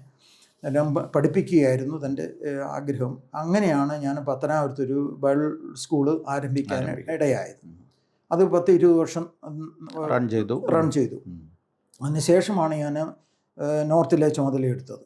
അതുകൊണ്ട് രണ്ടും കൂടെ എനിക്ക് ഫൈനാൻഷ്യലായിട്ട് ബേർഡൻ ആയതുകൊണ്ടാണ് ഞാൻ പത്തനാപുരത്തേത് നിർത്തിയത്. എങ്കിലും എങ്ങനെയും ആൾക്കാർ പ്രസംഗിച്ചു വന്നെന്ന് പറഞ്ഞാൽ ഞാൻ മനസ്സിലാക്കിയ ഒരു കാര്യം, ജനങ്ങൾ രക്ഷിക്കപ്പെട്ട് ജനങ്ങൾ സുവിശേഷം സ്വീകരിച്ച് മുന്നോട്ട് വരുന്നുണ്ട്. എന്നാൽ അവരെ നിലനിർത്തിക്കൊണ്ടു പോകുവാൻ, അവർക്ക് കൊടുക്കേണ്ടതായ ആത്മീയ ആഹാരം കൊടുത്ത് നിർത്തിക്കൊണ്ടു പോകാൻ അനേകരെ കൊണ്ട് സാധിക്കുന്നില്ല. അവരെ ആ നിലവാരത്തിൽ വളർത്തിയെടുക്കണം എന്നുള്ള ആഗ്രഹമാണ് എനിക്കുള്ളത്. ഒരു പറച്ചിലുണ്ടല്ലോ, ഒരു മനുഷ്യന് ഒരു മീനിനെ കൊടുക്കുന്നതിനേക്കാൾ മീൻ പഠിപ്പിക്കുന്നതാണ് ഉത്തമം. ആ ചിന്താഗതിയെ എനിക്കുമുള്ളത്. അതുകൊണ്ട് എങ്ങനെയെങ്കിലും 4 പേരെ പഠിപ്പിച്ച് ഒരു സ്ഥിതിയിലാക്കിയാൽ അവർ പിന്നെ അങ്ങോട്ട് പോകും. അങ്ങനെ ഇറ്റ് വിൽ ഗോ മൾട്ടിപ്ലൈ. ഞാൻ പോയി ഒരിടത്ത് നിന്ന് പ്രസംഗിച്ച് ഒരു സഭ ഉണ്ടാക്കുന്നതിനേക്കാൾ എൻ്റെ ചിന്താഗതിയിൽ ഈ നിലവാരത്തിൽ ഇറ്റ് വിൽ മൾട്ടിപ്ലൈ എന്നുള്ള ചിന്താഗതിയാണ് എനിക്ക്. അതുകൊണ്ട് ആ വിധത്തിലാണ് ഞാൻ കൂടുതലും പ്രവർത്തിക്കുന്നത്. ആയതുകൊണ്ടാണ് ഞാൻ ഇപ്പോൾ കോട്ടയം പെന്തക്കോസ്റ്റൽ തിയോളജിക്കൽ സെമിനാരിയുമായിട്ട് ഇൻവോൾവ് ആണ്. അവിടെ ഒരു ഡീമിൻ പ്രോഗ്രാം ഇപ്പോൾ തുടങ്ങി. ആ സെമിനാരിയുടെ ബോർഡ് മെമ്പേഴ്സിനെയാണ് കഴിഞ്ഞ പ്രാവശ്യം IPC പുറത്താക്കിയത്. അപ്പോൾ ഇനി അത് അപകടമാണ്. പക്ഷേ അതിൻ്റെ പേരിപ്പം മാറ്റി. നിങ്ങളത് മാറ്റി, പേര് മാറ്റി ഇതിൽ നിന്ന് രക്ഷപ്പെടാനായിട്ട് ശ്രമം നടത്തുക. അല്ല അതുകൊണ്ട് മാത്രമല്ല. ഇപ്പം IPC തിയോളജിക്കൽ സെമിനാരി ആയിരുന്നു അതിൻ്റെ പേര്. IPC പെന്തക്കോസ്റ്റൽ തിയോളജിക്കൽ സെമിനാരി എന്നായിരുന്നു പേര്. ഇപ്പം കോട്ടയം പെന്തക്കോസ്റ്റൽ തിയോളജിക്കൽ സെമിനാരി അല്ല, പെന്തക്കോസ്റ്റൽ തിയോളജിക്കൽ സെമിനാരി. അതിൻ്റെ ഒരു പ്രധാന വിഷയം, അതിന് ഞാനാണ് കൂടുതലും പുഷ് ചെയ്തത്. അതിൻ്റെ പ്രധാന കാരണം, ഇപ്പോൾ അതിനെ സപ്പോർട്ട് ചെയ്യുന്നത് IPCക്കാർ മാത്രമല്ല, മറ്റ് പെന്തക്കോസ് വിഭാഗങ്ങളിൽ നിന്നുള്ളവരും അതിനകത്ത് ഇൻവോൾവ് ആണ്. അധികം പേരില്ലെങ്കിലും കുറച്ച് പേരൊക്കെ അതിനകത്ത് ഇൻവോൾവ് ആണ്. അങ്ങനെ വരുന്നുണ്ടെങ്കിൽ ഇത് IPC മാത്രം നിലനിർത്താതെ പെന്തക്കോസ്റ്റിൽ നിന്നുള്ള വ്യാപകമായിട്ട് കൊണ്ടുവരുവാനാണ് ഉള്ള ചിന്താഗതിയിലാണ്. സത്യത്തിൽ IPCക്ക് ഒരു നല്ല തിയോളജിക്കൽ സ്ഥാപനം ആയിരുന്നു. ഈ സ്ഥാപനം വാസ്തവത്തിൽ IPCയുടേതായിട്ട് കുമ്പനാട്ട് ഉണ്ടാകേണ്ട ഒരു സ്ഥാപനമായിരുന്നു ഇത്. അതാണ് കോട്ടയത്തേക്ക് മാറിപ്പോയത്. ഇതിൻ്റെ ഉത്ഭവം എന്ന് പറയുന്നത് ജോർജ് മത്തായിയും MA ജോർജും കൂടെ ആദ്യ കാലങ്ങളിൽ ഇവിടെ പാസ്റ്റർ, അന്നത്തെ ജനറൽ സെക്രട്ടറി ആയിരുന്ന കർത്തദാസിനോട് വന്ന് സംസാരിച്ചു, ഇവിടെ നമുക്ക് ചെയ്യണം, അവർ അതിൻ്റെ കാര്യങ്ങളൊക്കെ ചെയ്യാമെന്ന് പറഞ്ഞു. എന്നാൽ അതിനൊരു അക്സെപ്റ്റൻസ് കുമ്മനാട്ടൊന്നും കിട്ടിയില്ല. കിട്ടാതെ വന്ന് ഇങ്ങനെ കുറച്ച് നാൾ മുന്നോട്ട് പോയി ചില വർഷങ്ങൾ കഴിഞ്ഞിട്ടാണ് അത് കോട്ടയത്ത് തുടങ്ങാൻ കോട്ടയത്ത് വന്ന് അവിടെ ആരംഭിക്കാൻ ഇടയായത്. ജോൺ ദാനിയേൽ പിന്നെ അതിന് മുൻകൈ എടുത്തു. പക്ഷേ ജോൺ ദാനിയേൽ ഇനിഷ്യലി ഈ മറ്റൊരു പറഞ്ഞ കൂട്ടത്തിലുണ്ടായിരുന്നെങ്കിലും അത് പിന്നെ ഡൈ ഡൗൺ ചെയ്തതുകൊണ്ട് പിന്നീട് ജോൺ ദാനിയേൽ അവിടുത്തെ സെൻട്രൽ പാസ്റ്ററായപ്പോൾ അദ്ദേഹം അതിന് കുറെ കൂടെ ഇനിഷ്യേറ്റീവ് എടുത്ത് കോട്ടയംകാരെ ഉത്സാഹിപ്പിച്ച് അങ്ങനെയാണ് അവിടെ തുടങ്ങാനുള്ള കാരണം. ഇല്ലെങ്കിൽ ആക്ച്വലി ഇതിൻ്റെ അടിസ്ഥാനം കുമ്മനാട്ട് വരേണ്ടതായിരുന്നു. ഓക്കെ, ഈ IPC അതിലേക്ക് നമ്മൾ വന്നാൽ, IPC ഇപ്പോൾ വലിയ പ്രതിസന്ധിയും ഒക്കെ നേരിടുകയാണ്. വല്ലാതെ പൊതുജന മധ്യത്തിൽ വളരെ IPCയെക്കുറിച്ച് വളരെ മോശം ഇമേജുള്ള ഒരു കാലഘട്ടമാണ്. വളരെ തെറ്റായ ഒത്തിരി കാര്യങ്ങൾ ഇതിനകത്ത് നടന്നുകൊണ്ടിരിക്കുന്നു. കേസുകളുണ്ട്, അനാത്മീയമായ ഒത്തിരി പ്രവണതകളുണ്ട്. ലീഡർഷിപ്പിൻ്റെ കാര്യത്തിലാണെങ്കിലും നമുക്ക് അംഗീകരിക്കാൻ പറ്റാത്ത പല കാര്യങ്ങളും ഇതിനകത്ത് നടന്നുകൊണ്ടിരിക്കുന്നു. IPCയുടെ ഒരു ജനറൽ പ്രസിഡൻ്റായിരുന്ന, ഉപദേശത്തിന് വേണ്ടി നിന്ന, നീതിക്ക് വേണ്ടി നിന്ന, സത്യസന്ധമായി നിന്ന ഒരു ദൈവദാസൻ്റെ മകൻ എന്നുള്ള നിലയിൽ IPCയുടെ ഇപ്പോഴത്തെ പോക്കിനെ കുറിച്ച് എന്തോ പറയുന്നു? ഒറ്റ വാക്കി പറഞ്ഞാൽ ഹൃദയവേദനയുണ്ട്, ദുഃഖമുണ്ട്, ഇങ്ങനെ ആയിപ്പോയല്ലോ എന്നുള്ള വലിയ സങ്കടമുണ്ട്. കാരണം ഞാൻ ഒരു 2ാം തലമുറക്കാരനാണ്. എൻ്റെ പിതാവും പിന്നെ ഞാനും ഞാൻ മറ്റുള്ളവരെക്കാൾ ഉള്ള സാധാരണയുള്ള രണ്ടാം തലമുറക്കാരേക്കാൾ ജൂനിയർ ആണെന്ന് പറഞ്ഞാലും ഞാൻ രണ്ടാം തലമുറ ഇത് വെച്ച് മനസ്സിലായി. അതുകൊണ്ട് ഞങ്ങളും കൂടെ അധ്വാനിക്കുകയും പട്ടിണി കിടക്കുകയും, ഞാൻ ആദ്യം പറഞ്ഞായിരുന്നല്ലോ, പട്ടിണി കിടക്കുകയും ഞങ്ങളുടെ കുടുംബത്തിൽ പട്ടിണി കിടക്കാത്ത ഒരൊറ്റ വ്യക്തികളില്ല സുവിശേഷ നിമിത്തം. ഞങ്ങളുടെ 7 മക്കളിലും ഞങ്ങളെല്ലാവരും പട്ടിണി കിടന്നിട്ടുള്ളവരാണ്. ഞങ്ങളൊക്കെ പട്ടിണി കിടന്ന് വളർത്തിക്കൊണ്ടുവന്നതായ ദൈവമാ വളർത്തിയത് സമ്മതിച്ചു, എന്നാൽ മാനുഷികമായുള്ള നിലവാരത്തിലാണ് തീർച്ചയായിട്ടും പറയുന്നത്. അങ്ങനെയുള്ളൊരു പ്രസ്ഥാനം ഈ നിലവാരത്തിലായതിൽ തീർച്ചയായിട്ടും വളരെ സങ്കടമുണ്ട്. ഇങ്ങനെ ആയിപ്പോയല്ലോ എന്നുള്ള ഒരു സങ്കടമാണ്. അതിൻ്റെ ഒരു കാരണം എന്ന് പറഞ്ഞാൽ, ഞാൻ നേരത്തെ നമ്മൾ സംസാരിച്ചല്ലോ, IPC പിരിവിൻ്റെ സമയത്ത് പലരും യോഗ്യരല്ലാത്തവർ ഇതിനകത്ത് ലീഡർഷിപ്പിലേക്ക് വന്നു കടന്നുകൂടി. കാര്യം രണ്ട് ഗ്രൂപ്പായിട്ട് വന്നപ്പോഴേ അത് ഒരു കാരണം. പിന്നീട് ഞാൻ മനസ്സിലാക്കുന്നത് അനേകരും ഇതൊരു ജീവിത സന്ധാരണമാക്കി മാറ്റി. പാസ്റ്റർഷിപ്പ് അല്ലെ സുവിശേഷ വേല എന്നുള്ളൊരു ജീവിത സന്ധാരണമാക്കി മാറ്റി. കർത്താവ് വിളിച്ചിട്ടല്ല, പ്രത്യുത മറ്റു പണിയൊന്നും കിട്ടാഞ്ഞിട്ട് ഇറങ്ങിയ അനേകരുണ്ട്. പറയുന്നതിൽ സങ്കടമുണ്ടെങ്കിലും സുവിശേഷ വേല ഒരു ജോലിയല്ല, ഒരു പ്രൊഫഷനല്ല. സുവിശേഷ വേല കർത്താവ് വിളിച്ചിട്ട് ആ കൃപയോടുകൂടി ഇറങ്ങിയെങ്കിൽ തീർച്ചയായിട്ടും ആത്മാക്കളെ നേടും. ഇന്ന് എനിക്ക് ഏത് സഭ കിട്ടും എന്ന് നോക്കി നടക്കുക. അതിൻ്റെ ഒരു പ്രധാന അവരുടെ ഉപജീവനം നടക്കും. അത് യഥാർത്ഥത്തിൽ ദൈവം വിളിച്ചിട്ടുള്ളവരാണെങ്കിൽ തീർച്ചയായിട്ടും ദൈവം കാര്യങ്ങൾ നോക്കും എന്നുള്ളൊരു വിശ്വാസം വേണം. ചിലപ്പോൾ പട്ടിണി കിടക്കേണ്ടി വരും, ഇല്ലെന്ന് ഞാൻ പറയുന്നില്ല. പിന്നെ ക്രിസ്തീയ ജീവിതം is not a bed of roses. അതിനകത്ത് സങ്കടങ്ങളും ഇതൊക്കെ ഉണ്ടാകും, എന്നാൽ ദൈവം കൈവിടുകയില്ല. ബോട്ടം ലൈൻ ഈസ് ദിസ്: യഥാർത്ഥമായിട്ട് കർത്താവിനെ നോക്കി കർത്താവിൻ്റെ വേലയ്ക്ക് വേണ്ടി ഇറങ്ങിയ ഒരാളാണെങ്കിൽ ദൈവം നടത്തുന്നതായ വിധത്തിൽ പോകും എന്നുള്ള വിശ്വാസക്കാരനെയാണ്. ഇന്ന് ആ വിധത്തിലല്ല ഒന്ന്. ഇതൊരു പ്രൊഫഷൻ എന്നുള്ള നിലയിൽ ഈ പറഞ്ഞ പോലെ എനിക്കും ജീവിതം നടത്തണ്ടേ എന്നുള്ളൊരു ചിന്താഗതിയിലേക്ക് മാറി. അതല്ല, ഞാനിപ്പോൾ ഒരാൾ സുവിശേഷ വേലയ്ക്ക് വേണ്ടി സമർപ്പിച്ചിറങ്ങുന്നു എന്ന് പറയുന്നത് ഇപ്പം എല്ലാ മനുഷ്യനെ സംബന്ധിച്ചിടത്തോളം ദൈവത്തിൻ്റെ വചനപ്രകാരം രക്ഷിക്കപ്പെട്ട എല്ലാവരുടെയും ദൗത്യമാണ് സുവിശേഷം അറിയിക്കുക എന്നുള്ളത്. അവിടെ പിന്നെ ഒരു അഡീഷണൽ ദൈവവിളി എന്ന് പറയുന്നതിനെക്കാട്ടിലും, അപ്പോൾ ഒരാൾ സമർപ്പിക്കുകയാണ്, തൻ്റെ ജീവിതം കർത്താവിൻ്റെ വേലയ്ക്ക് വേണ്ടി സമർപ്പിച്ചു. അയാൾ ബൈബിൾ സ്കൂളിൽ പോയി പഠിച്ചിട്ട് വന്നു സുവിശേഷ വേല ചെയ്യുന്നു. ആ ചെയ്യുന്ന ആളുടെ ഉത്തരവാദിത്വം സഭയല്ലേ നടത്തേണ്ടത്? തീർച്ചയായിട്ടും. ഇത്രയും വലിയ സംവിധാനമുള്ള ഒരു സഭ അത് സമ്മതിച്ചു. പക്ഷേ സാങ്കുട്ടി പറഞ്ഞതിൽ ഒരു വ്യത്യാസം എനിക്കുണ്ട്. അതായത് വെറും സമർപ്പണം മാത്രമല്ല, ഓരോ ശുശ്രൂഷയ്ക്കും സഭാ ശുശ്രൂഷയ്ക്ക് പ്രത്യേകം വിളിച്ചു ചേർക്കപ്പെട്ടവരുണ്ട് എന്നുള്ള വിശ്വാസക്കാരനെയാണ്. ശരിയാണ്, ഓവറോൾ എല്ലാ രക്ഷിക്കപ്പെട്ടവരും സുവിശേഷം അറിയിക്കണം, എല്ലാവരെയും സുവിശേഷത്തിന് അറിയിക്കാൻ വിളിച്ചിട്ടുണ്ട്. എങ്കിൽ തന്നെ സഭാ ശുശ്രൂഷയ്ക്ക് ഒരു പ്രത്യേക വിളി കൊടുത്ത് ദൈവം വിളിച്ചിട്ടുണ്ട്.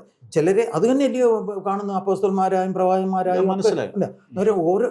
ഓരോ ശുശ്രൂഷയ്ക്കും ദൈവം ഓരോരുത്തരെ വിളിച്ചിട്ടുണ്ട്. ഈ പൊതുവായുള്ള ശുശ്രൂഷ നമ്മൾ ചെയ്യുന്നെങ്കിൽ തന്നെയും ചില ശുശ്രൂഷയ്ക്ക് ദൈവം പ്രത്യേകം ആൾക്കാരെ വിളിച്ച് ചേർത്തിട്ടുണ്ട്. അത് സഭാ ശുശ്രൂഷയായിരിക്കും, ചിലപ്പോൾ ഇവാഞ്ചലിസം ആയിരിക്കും, ചിലപ്പം പ്രവചന ശുശ്രൂഷയായിരിക്കും. Whatever it may be, different കാറ്റഗറിയിൽ ദൈവം കൊടുത്ത ഓരോ ടാലൻ്റ് ഉണ്ട്. ആ ടാലൻ്റ് അനുസരിച്ച് വിളിക്കപ്പെട്ടവരാണ്. അന്നേരം സഭാ ശുശ്രൂഷയുടെ ബന്ധത്തിൽ ആ ശുശ്രൂഷയ്ക്ക് വേണ്ടി വിളിച്ച് ചേർക്കപ്പെട്ടവരുണ്ട്. അത് പോയി എവിടെയും ഒരു ബൈബിൾ ക്ലാസ് പഠിച്ചതുകൊണ്ട് മാത്രം സഭാ ശുശ്രൂഷ ചെയ്യുവാൻ ദൈവം വിളിച്ചെന്ന് ആകണമെന്നില്ല, ആ ശുശ്രൂഷയ്ക്ക് വേണ്ടി എന്നുള്ള ഞാൻ പറഞ്ഞത്. ഓക്കെ, നമ്മൾ IPC കുറിച്ച് പറഞ്ഞു വന്നാൽ, IPC ഇപ്പോൾ നേരിടുന്ന ഈ പ്രതിസന്ധികളിൽ നിന്ന് ഇതിനൊരു മാറ്റം ഉണ്ടാകുമോ? എന്താ അച്ഛൻ്റെ ഒരു ധാരണ? അല്ലെങ്കിൽ ഇതുമായിട്ട് ഈ സമീപകാലത്ത് വളരെ അടുത്ത് സഹകരിച്ചിട്ടുള്ള ഒരാളെന്നുള്ള നിലയിൽ എന്ത് പറയുന്നു? എന്താ ഇതിനൊരു പരിഹാരം? ഞാൻ മനസ്സിലാക്കുന്നിടത്തോളം കാലം ഭൗതികമായി പറഞ്ഞാൽ, നമ്മൾ സെക്കുലർ ചിന്താഗതിയിൽ പറഞ്ഞാൽ, ഇനിയിപ്പം കോർട്ട് സിസ്റ്റത്തിൽ നിന്ന് എന്തെങ്കിലും വൺ വേ ഓർ അതർ അതിന് മറുപടി കിട്ടുക, അല്ല എങ്കിൽ ദൈവസന്നിധിയിൽ ഇരുന്ന് പ്രാർത്ഥിച്ച് ദൈവം ഇതിനൊരു നീക്കുപോക്ക് വരുത്തുക. ഈ 2 ഓപ്ഷനേ ഉള്ളൂ. അല്ലാതെ ഞാൻ മറ്റൊന്നും, കോടതി അല്ലെങ്കിൽ ദൈവം ഇടപെടണം. അല്ല മറ്റൊന്നും ഞാൻ കാണുന്നില്ല. വല്ലാത്ത പരിതാപകരമായ ഒരു പരിതാപകരമായ ഒരു അവസ്ഥയിലേക്ക് മാറിപ്പോയി.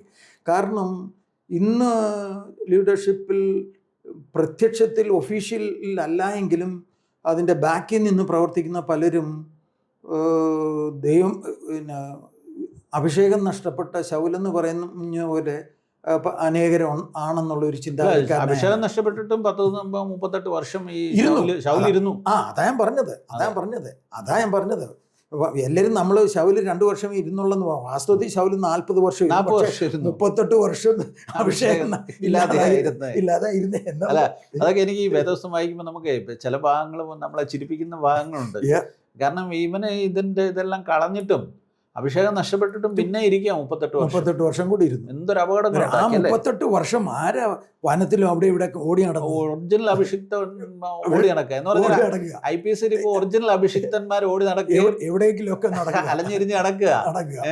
അതെ, അതാ സംഭവിച്ചിരിക്കുന്നത്. എക്സാക്ട്ലി. അപ്പൊ ഈ IPCയിലെ ഒറിജിനൽ അഭിഷിക്തന്മാർ ആരൊക്കെയാ? അത് എനിക്ക് പറയാൻ ഒക്കത്തില്ല, എന്നെ കൊണ്ട് പറയാൻ ഒക്കത്തില്ല. അത് ദൈവം ആരെയും കണ്ടിട്ടുണ്ട്. മനസ്സിലായി. ദൈവം ആരെയും ഇപ്പൊ ഒരു മാർട്ടിൻ ലൂതറെ ദൈവം എഴുന്നേൽപ്പിച്ചില്ലേ എന്ന് പറഞ്ഞ പോലെ ദൈവം ആരെയും എഴുന്നേൽപ്പിക്കും എന്നുള്ള വിശ്വാസമുള്ളത്. ഒരു നവീകരണം ഉണ്ടാകേണ്ടത് വളരെ ആവശ്യമാണ്, അത്യാവശ്യം. അത് ഈ IPC കേരളത്തിലെ ഏറ്റവും വലിയ ചർച്ച ആയതുകൊണ്ട്, സഭ ആയതുകൊണ്ട് മറ്റ് സഭക്കാർക്കും അതിൻ്റെ ദോഷമുണ്ട്. തീർച്ചയായിട്ടും. ഇപ്പം അത് ഈ ഒരു ഉദാഹരണം ഞാൻ പറയാം. കഴിഞ്ഞ ദിവസം റാന്നിയിൽ ഏതോ ഒരു സ്വതന്ത്ര സഭയിലെ ആളുകൾ തമ്മിൽ തല്ലുകൂടി. അപ്പം അതെന്ന് പറയുന്ന ഒരു സാധാരണ ഏതോ ഒരു ലോക്കൽ ചർച്ച്, എവിടെയോ ഉള്ളൊരു ചർച്ച്, ഒരു പിന്നെ സാധാരണക്കാരുടെ ഒരു സഭ, അല്ലെങ്കിൽ പിന്നെ പാവപ്പെട്ട ആളുകളുടെ ഒരു സഭ, അല്ലെങ്കിൽ പിന്നെ അത് ഈ ഒഫീഷ്യലി ഏത് സഭയാണെന്ന് നമുക്ക് അറിയത്തില്ല. ഈ IPC ആണോ മറ്റേതെങ്കിലും. IPC അറിയത്തില്ല. IPC ആയിരുന്നെങ്കിൽ അത് പെട്ടെന്ന് അതിന് വലിയ പ്രാധാന്യം കിട്ടിയേനെ പേരിന്. ഇപ്പൊ അത് പേരില്ലാത്തതുകൊണ്ട് അതെനിക്ക് തോന്നുന്നത് ഏതെങ്കിലും സ്വതന്ത്ര സഭയായിരിക്കും തോന്നുന്നു. എനിവേ അതിന് വലിയ പബ്ലിസിറ്റിയാ കിട്ടിയത്. ഭയങ്കരമായിട്ട് ആളുകൾ അത് കാണുന്നു, എടുക്കുന്നു. ഇത് എന്ത് പറഞ്ഞാലും അടിസ്ഥാനപരമായി പെന്തിക്കോസ് ആണ്. മേ ബി അതൊരു പെന്തിക്കോസ് അല്ലെങ്കിൽ പോലും പുറത്തു വരുമ്പോൾ അതൊരു പെന്തിക്കോസ് സഭ എന്നുള്ള നിലയിലാണ് വരുന്നത്. അങ്ങനെ വരുമ്പോൾ ഈ IPCയിൽ ഉണ്ടായിരിക്കുന്ന ഈ ഒരു ഭിന്നത, അല്ലെങ്കിൽ ഇപ്പോൾ ഉണ്ടായേക്കുന്ന ഈ തെറ്റായ പ്രവണതകൾ, ഇത് മൊത്തം പെന്തക്കോസിനെ വളരെ നെഗറ്റീവായിട്ട് ബാധിക്കുന്നുണ്ട്. വളരെ ദോഷകരമായ നിലയിൽ അത് ബാധിച്ചിട്ടുണ്ട്. നമ്മുടെ സാക്ഷ്യം നഷ്ടപ്പെടുത്തുന്ന സാഹചര്യം ഉണ്ടായിട്ടുണ്ട്. ഞാൻ ഇന്നത്തെ നിലവാരത്തിൽ ചിന്തിക്കുന്നത് ഇങ്ങനെയാണ്. ചാൻകുട്ടിക്ക് ഓർമ്മ കാണുമോ ഇല്ലെന്ന് എനിക്കറിയത്തില്ല. എൻ്റെ ഓർമ്മ ശരിയാണെങ്കിൽ 69-ലായിരുന്നു തോന്നുന്നു ഇന്റർനാഷണൽ കോൺഗ്രസ് സ്പ്ലിറ്റ് ചെയ്തു. 69 ഞാൻ ജനിക്കുന്നേ ഉള്ളൂ, അപ്പോൾ അതുകൊണ്ട് എനിക്ക് ഓർമ്മയൊന്നുമില്ല. അന്ന് കോൺഗ്രസ് സ്പ്ലിറ്റ് ചെയ്തു. ഇന്ദിരാഗാന്ധിയാണ് പ്രധാനമന്ത്രി. അതെ. കോൺഗ്രസ് സ്പ്ലിറ്റ് ചെയ്തപ്പോൾ സംഘടനാ കോൺഗ്രസ് എന്നും ഇന്ദിരാ കോൺഗ്രസ് എന്നും ആയിട്ട് സ്പ്ലിറ്റ് ചെയ്തു. പക്ഷേ അധികാരം ഇന്ദിരാഗാന്ധിയുടെ കയ്യിലായിരുന്നു. അതുകൊണ്ട് കൂടുതൽ ആൾക്കാർ അവരുടെ കൂടെ. പക്ഷേ സാക്ഷാൽ സംഘടന എന്ന് പറയുന്നത് മറ്റേ സൈഡിലായിരുന്നു. ലീഡേഴ്സ് എല്ലാം അങ്ങേ സൈഡിലായിരുന്നു.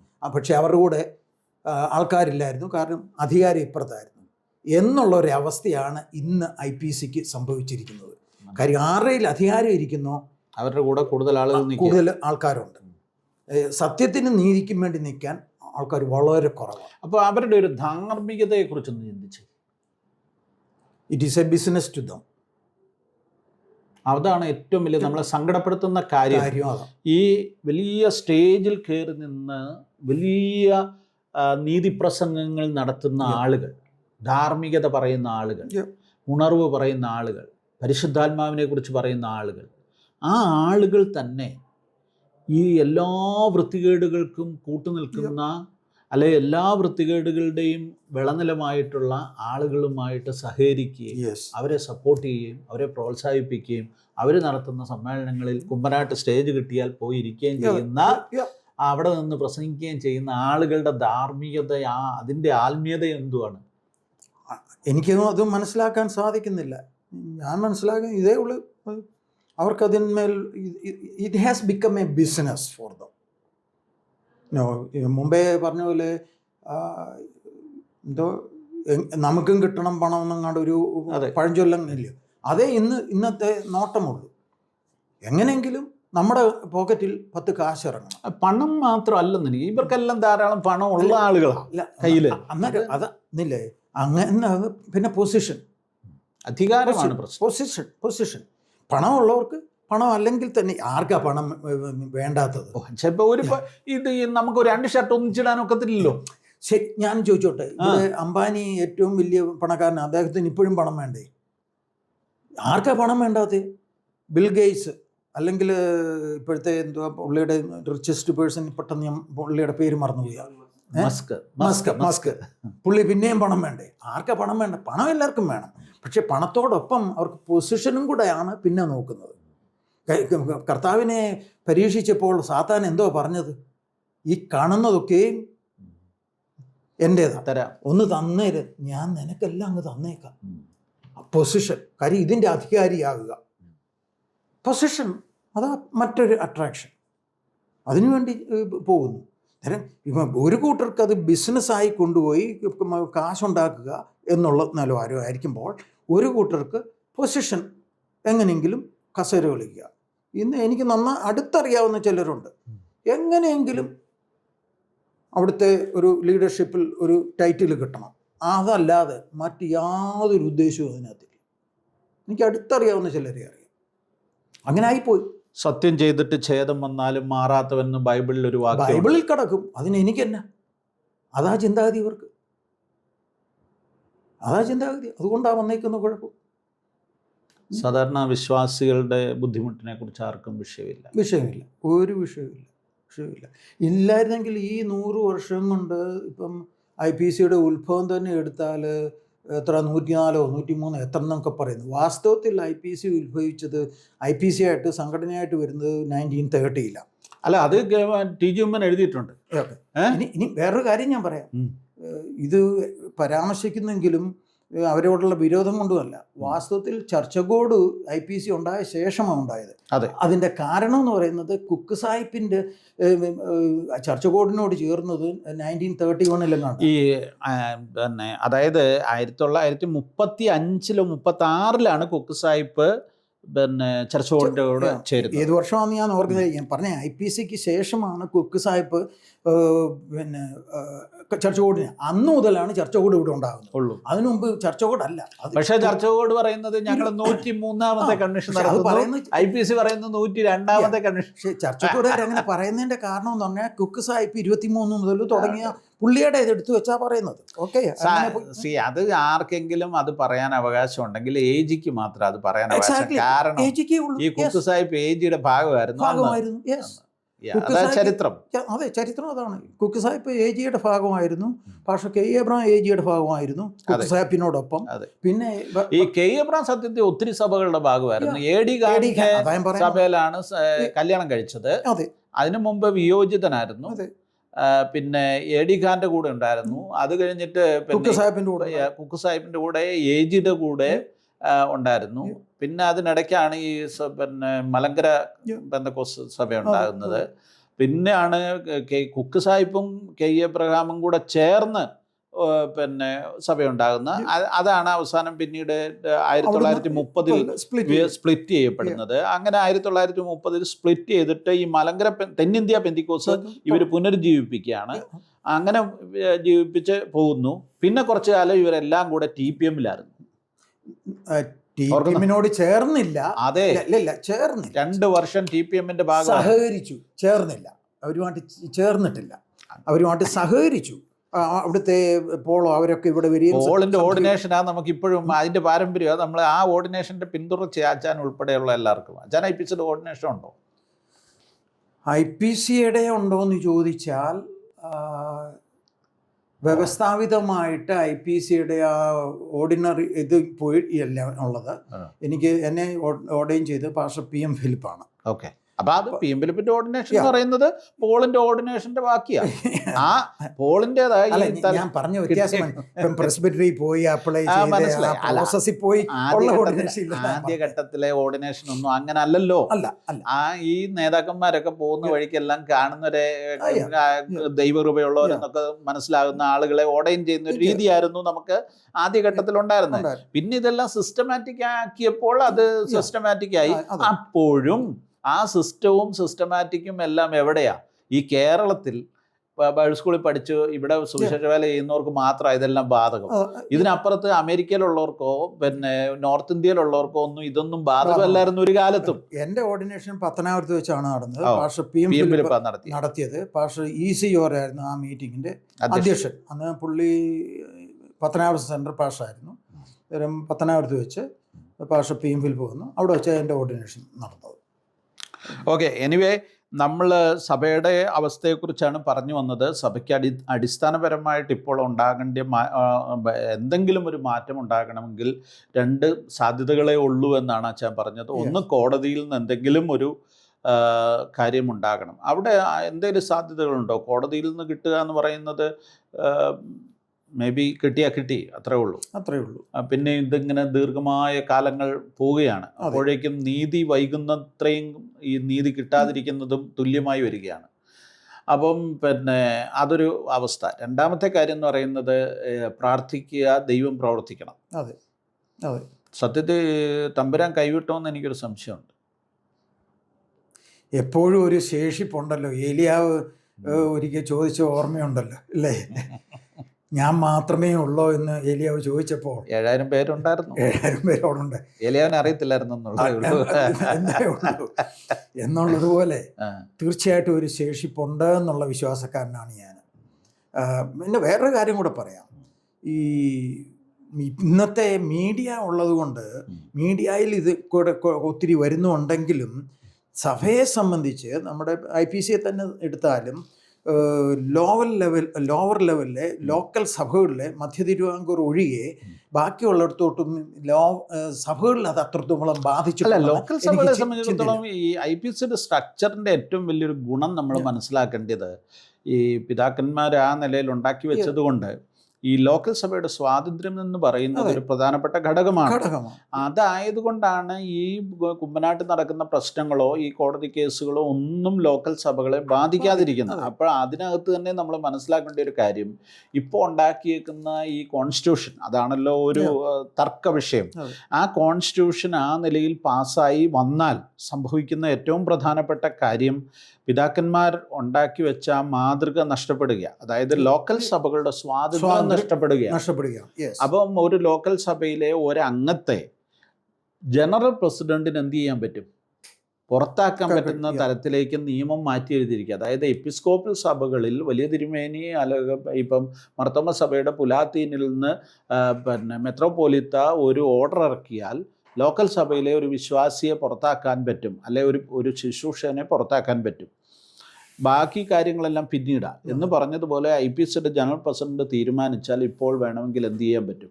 പുതിയ കോൺസ്റ്റിറ്റ്യൂഷനാണ് നിലവിൽ വരുന്നതെങ്കിൽ IPCയുടെ ലോക്കൽ സഭയിലെ ഒരു പാസ്റ്ററെയോ ഒരു വിശ്വാസിയോ മറ്റൊരു ചോദ്യം ചെയ്യലുകളില്ലാതെ പുറത്താക്കാൻ പറ്റുന്ന ഒരു സിറ്റുവേഷൻ. അത് അടിസ്ഥാനപരമായിട്ട് സഭയുടെ ലോക്കൽ സഭകളുടെ സ്വാതന്ത്ര്യം എന്നുള്ള പരമപ്രധാനമായ IPCയുടെ ആ നിലപാടിൻ്റെ അല്ലെങ്കിൽ നമ്മുടെ ഒരു പാരമ്പര്യത്തിൻ്റെ തന്നെ ഇതിനെ അടിസ്ഥാനപരമായി ബ്രേക്ക് ചെയ്യുന്ന ഒരു കാര്യമാണ്. ഇന്ത്യ പെന്തക്കോസ്ത് ദൈവസഭ ഉണ്ടാകാനുള്ളത് ഒരു കാരണം, കാരണം എന്നല്ല, ഒരു കാരണം എന്ന് പറയുന്നത് സ്ഥലം സഭാ സ്വാതന്ത്ര്യം എന്നുള്ളതും കൂടെയായിരുന്നു. അതെ, വൈദേശിക നിയന്ത്രണങ്ങളിൽ നിന്ന് മാറി പോകുക എന്നുള്ളത് ഒരു പ്രധാന ഘടകമായിരുന്നു. ഒരു ഘടകമായിരുന്നു. അത് തീർച്ചയായിട്ടും ഖനിക്കപ്പെടും. അപ്പം പറഞ്ഞുകൊണ്ട് വന്നത് നമ്മുടെ ലോക്കൽ സഭകളെ ഇത് അധികം ബാധിച്ചിട്ടില്ല, പ്രത്യേകിച്ച് ഈ മധ്യ തിരുവിതാംകൂർ കഴിഞ്ഞാൽ. മധ്യ തിരുവിതാംകൂറിൽ ഒട്ടും ബാധിച്ചിട്ടില്ല, പക്ഷേ ഇത് കൊണ്ടിരിക്കുകയാണ്. കാരണം അതായത് ഈ ലോക്കൽ സഭാ ശുശ്രൂഷകന്മാരുടെ സ്ഥലം മാറ്റം നടന്നുകൊണ്ടിരിക്കുക ഇപ്പോൾ ഏപ്രിൽ മെയ് മാസങ്ങളിൽ. അവിടെ വരുമ്പോഴാണ് ഇതിൻ്റെ അകത്ത് ഏറ്റവും പ്രധാനപ്പെട്ട കാര്യം. കാരണം ഇപ്പോഴത്തെ ഇതിൻ്റെ ചുമതലയുള്ള 2 ഗ്രൂപ്പുണ്ട്. അതിൽ ആര് പറയുന്നതിനെ അനുസരിച്ചാണ് ഒരു സെൻറ്റർ പോകേണ്ടത്, അല്ലെങ്കിൽ അവിടുത്തെ പാസ്റ്റർ സ്ഥലം മാറ്റം നടക്കേണ്ടത് എന്നൊക്കെ ഉള്ളതാണ് വിഷയം വരുന്നത്. അപ്പോൾ അവിടെ വരുമ്പോഴത്തേന് ഇത് ലോക്കൽ സഭകളെ ബാധിക്കാൻ തുടങ്ങിയിട്ടുണ്ട്. ഈ സ്ഥലം മാറ്റ സമയത്ത് അത് ഒരു വലിയ വിഷയമായി മാറിയിട്ടുണ്ട്. അപ്പോൾ അങ്ങനെയാണ് അതിൻ്റെ പ്രശ്നങ്ങൾ ജനങ്ങളിലേക്ക് എത്തുന്നത്. ഞാൻ പറഞ്ഞു അതും പ്രോബബ്ലി ഓർ മോസ്റ്റ്ലി പാസ്റ്റേഴ്സ്, ഞാൻ വിശ്വാസികളോടുള്ള ബന്ധം മനസ്സിലായി. ഓട്ടോമാറ്റിക്കായിട്ട് ഒരു ലോക്കൽ സഭയിലെ ഒരു പാസ്റ്ററെ മാറ്റുന്നതുമായിട്ട് ബന്ധപ്പെട്ട് വരുമ്പോഴത്തേന് അത് വിശ്വാസികളെയും ബാധിക്കുക, അതിലേക്ക് എത്തുക. ഓക്കെ, എനിവേ നമ്മൾക്ക് പ്രത്യാശിക്കാം സഭയുടെ അവസ്ഥയ്ക്ക് മാറ്റം വരുമെന്നും ദൈവസന്നിധിയിൽ പ്രാർത്ഥിക്കുകയൊക്കെ ചെയ്യുന്ന ഒരു അവസ്ഥയാണുള്ളത്. ഓക്കെ, പാസ്റ്റർ എബ്രഹാം ഉമ്മൻ്റെ ജീവിതത്തിൽ ഈ ഇന്ത്യ പെന്തക്കോസ്ത് ദൈവസഭയുമായി ബന്ധപ്പെട്ട IPCയുടെ ജനറൽ പ്രസിഡന്റ് ആയിരുന്ന പാസ്റ്റർ TG ഉമ്മൻ്റെ മകൻ എന്നുള്ള നിലയിൽ ഇതിനോട് പ്രത്യേകിച്ചൊരു അറ്റാച്ച്മെൻ്റ് ഉണ്ട് എന്ന് എനിക്കറിയാം. അപ്പം അതുകൊണ്ട് തന്നെ അതിൻ്റെ വേദനയുടെ ആഴവും കൂടുതലായിരിക്കും, സന്തോഷങ്ങളും കൂടുതലായിരിക്കും. ആ നിലയിൽ പറഞ്ഞു. കോൺസ്റ്റിറ്റ്യൂഷനുള്ള ബന്ധത്തിൽ ഒരു കാര്യം ഞാൻ പറയട്ടെ. കോൺസ്റ്റിറ്റ്യൂഷൻ അന്നത്തെ ജനറൽ ബോഡിയിൽ സാങ്കുട്ടി ഉണ്ടായിരുന്നല്ലോ. അതെ. അവിടെ അത് നടന്ന രീതി ഒരിക്കലും ശരിയല്ലായിരുന്നു എന്നുള്ളത് നമുക്ക് എല്ലാവർക്കും പോലെ അറിയാം. ഇനി മറ്റൊന്ന്, അവിടെ അത് കഴിഞ്ഞിട്ട് അത് ബേസ് ചെയ്ത് തെരഞ്ഞെടുപ്പ് നടത്തി. തെരഞ്ഞെടുപ്പ് നടത്തിയത് എക്സിക്യൂട്ടീവ്സിന് മാത്രമാണ്. മെമ്പേഴ്സിന്റെ തെരഞ്ഞെടുപ്പ് നടന്നിട്ടില്ല. മെമ്പേഴ്സ് ഓൾറെഡി തെരഞ്ഞെടുക്കപ്പെട്ടവരായിരുന്നു. അതായത് 2002 എക്സിസ്റ്റിംഗ് കോൺസ്റ്റിറ്റ്യൂഷൻ അനുസരിച്ചാണ് ചെയ്യുന്നത്. എക്സിക്യൂട്ടീവിനെ മാത്രമാണ് തിരഞ്ഞെടുത്തത്. എക്സിക്യൂട്ടീവിനെ മാത്രമായിട്ട് ആക്ച്വലി തിരഞ്ഞെടുക്കാൻ ഒക്കത്തില്ല. രണ്ട് ഭരണഘടന വെച്ച് ഒരു ഇതിനകത്ത് ഭരണഘടന വെച്ചായിരിക്കണം മൊത്തം കൗൺസിലിനെ തിരഞ്ഞെടുക്കേണ്ടത്. അവരുടെ തെരഞ്ഞെടുപ്പ് പോലും വാസ്തവത്തിൽ ഇല്ലീഗലാണ്. കാരണം കൗൺസിലിനെ ഓൾറെഡി തിരഞ്ഞെടുത്തു കഴിഞ്ഞു. ആ കൗൺസിലിൽ നിന്നാണ് പിന്നെ എക്സിക്യൂട്ടീവിനെ എടുക്കുന്നത്. ഈ എക്സിക്യൂട്ടീവിനെ വേറൊരു ഭരണഘടന വെച്ചല്ല, കാര്യം 2 സെറ്റ് റൂൾസ് വെച്ചല്ല ഒരു സമിതിയെ തിരഞ്ഞെടുക്കേണ്ടത്. ഇപ്പം മന്ത്രിസഭയെ തിരഞ്ഞെടുക്കുന്നതും MLA-മാരെ തിരഞ്ഞെടുക്കുന്നതും ഒറ്റ റൂൾ വെച്ചാണ് എന്നുള്ളത്. അതുകൊണ്ട് ഇവർ ആക്ച്വലി ഇവരുടെ എക്സിക്യൂട്ടീവ്സിന്റെ തെരഞ്ഞെടുപ്പ് വാസ്തവത്തിൽ അസാധുവാണ്. അതൊക്കെ നമുക്ക് ഇവിടെ ഇരുന്നുകൊണ്ട് പറയാം. അതാ ഞാൻ പറഞ്ഞേ, മുമ്പേ ഞാൻ പറഞ്ഞ പോലെ പിന്നെ ആരുടെയിൽ അധികാരം കയ്യിലിരിക്കുന്നോ ആ റോഡ് മനുഷ്യർ നിൽക്കും. അതാണ് ലോകത്തിന്റെ. അല്ല, അത് മാത്രമല്ല, ഇത് IPC ആയതുകൊണ്ടാണ് ഇതിങ്ങനെ സംഭവിക്കുന്നത്. അതായത് IPC പോലൊരു ആത്മീയ പ്രസ്ഥാനത്തിൽ സാധാരണ ജനങ്ങളും സാധാരണ പാസ്റ്റേഴ്സും നീതിബോധമുള്ളവരൊക്കെ എന്തെങ്കിലും ആയിപ്പോട്ടെ എന്ന് വിചാരിക്കുന്നവരാണ്. തീർച്ചയായിട്ടും. നമ്മൾ വഴക്കുണ്ടാക്കാനോ തല്ലുകൂടാനോ അല്ലെങ്കിൽ അതിൻ്റെ പുറകിൽ മുദ്രാവാക്യം വിളിക്കാനോ അല്ലെങ്കിൽ പ്രശ്നം ഉണ്ടാക്കാനോ പോകുന്നില്ല. അത് ഇപ്പോൾ ഇരിക്കുന്ന അവർക്കറിയാം. അവരതിനെ ഒരവസരമാക്കി മാറ്റി ദൈവജനത്തെ അവരുടെ സഹിഷ്ണുതയെയും എന്ത് ചെയ്യുക, ശരിക്കും മാനിപ്പുലേറ്റ് ചെയ്ത് മുതലെടുത്ത് അവർ അധികാരം പിടിച്ചടക്കി അതിങ്ങനെ അതിൻ്റെ അതിരുകൾ ഇങ്ങനെ വിശാലമാക്കിക്കൊണ്ടൊക്കെ ഇരിക്കുന്ന ഒരു കാലഘട്ടമാണ്. പക്ഷേ ഒരു കാര്യം ഞാൻ പറയാം, എങ്ങനെ അത് പറയേണ്ടി എന്ന് തന്നെ എനിക്കറിയത്തില്ല. പക്ഷേ ഒരു പറച്ചിലുണ്ട് മലയാളത്തിൽ, ഉപ്പ് തിന്നുവെന്നും വെള്ളം കുടിക്കണം. ഇത് ദൈവസഭയാണെങ്കിൽ ദൈവം ഇടപെടും എന്നുള്ളതിന് 2 പക്ഷമില്ല. ഇന്നല്ലെങ്കിൽ നാളെ താൽക്കാലികമായിട്ട് വിജയം പ്രാപിച്ചെന്നൊക്കെ ചിന്തിക്കും. പക്ഷേ എത്ര ജനങ്ങൾ ഇത് മൂലം വേദനിക്കുന്നുണ്ട്, കണ്ണീരൊഴുക്കുന്നുണ്ടെന്ന്. ഈ പറഞ്ഞ ഇപ്പം പാസ്റ്റേഴ്സിൻ്റെ കാര്യം തന്നെ, ഞാൻ മുമ്പേ പറഞ്ഞ കാര്യങ്ങളൊക്കെ ഉണ്ടെങ്കിൽ തന്നെയും അവരും സുവിശേഷത്തെ പ്രതിദാനം ചെയ്യുന്ന, ദൈവത്തെ പ്രതിദാനം ചെയ്യുന്ന ഒരു കൂട്ടമാണ്. അവരെ വേദനിപ്പിക്കുന്നത് ഒരിക്കലും ശരിയല്ല. അതുപോലെ അനേക ആയിരം ദൈവജനങ്ങളുണ്ട്, അവരൊക്കെ ഹൃദയം നൊന്താണ് കഴിയുന്നത്. മുമ്പേ സാങ്കുട്ടി പറഞ്ഞ പോലെ നമ്മൾ കൊടി പിടിക്കാനും ഇംഗ്ലാ വിളിക്കാനും പോകാത്തത് കൊണ്ട് അടങ്ങി ഒതുങ്ങി ജീവിക്കുന്നു. പക്ഷേ ഇതിൻ്റെ ഈ കണ്ണുനീരെല്ലാം ഇതെല്ലാം അങ്ങോട്ട് ചെല്ലുന്നുണ്ട്. പണ്ട് നമ്മുടെ സോദോം ഗോമോറയും നശിപ്പിച്ചത് അറിയാമല്ലോ. അവരുടെ നിലവിളി അവിടെ ചെന്നു. അതുകൊണ്ട് അവരുടെ അനീതി അവിടെ ചെന്നതുകൊണ്ട് അവരെ നശിപ്പിക്കേണ്ടതായ ദൈവത്തിന് വന്നു, അല്ലേ? അതുപോലെ തന്നെ മോശയോട് പറയുന്നു, ഇസ്രായേൽ മക്കളുടെ നിലവിളി ഞാൻ കേട്ടു, അതുകൊണ്ട് അവരെ രക്ഷിച്ചു. ഇത് അധികം നാളിങ്ങനെ പോകുകയല്ല, ഒരു ടൈം പീരീഡ് ഉണ്ട്. അത് തീർച്ചയായിട്ടും ദൈവം ഇതിൽ ഇടപെടും എന്നുള്ള വിശ്വാസക്കാരൻ ആണ് ഞാൻ. തീർച്ചയായിട്ടും അത് സംഭവിക്കും. ഓക്കെ, എല്ലാം ഭംഗിയായി നടക്കട്ടെ, സംഭവിക്കട്ടെ എന്ന് പ്രാർത്ഥിക്കാം. ഇത്രയും സമയം ഹല്ലേലൂയയുടെ പ്രേക്ഷകരോട് സംസാരിച്ചതിൽ അതിയായ സന്തോഷം. Thank you.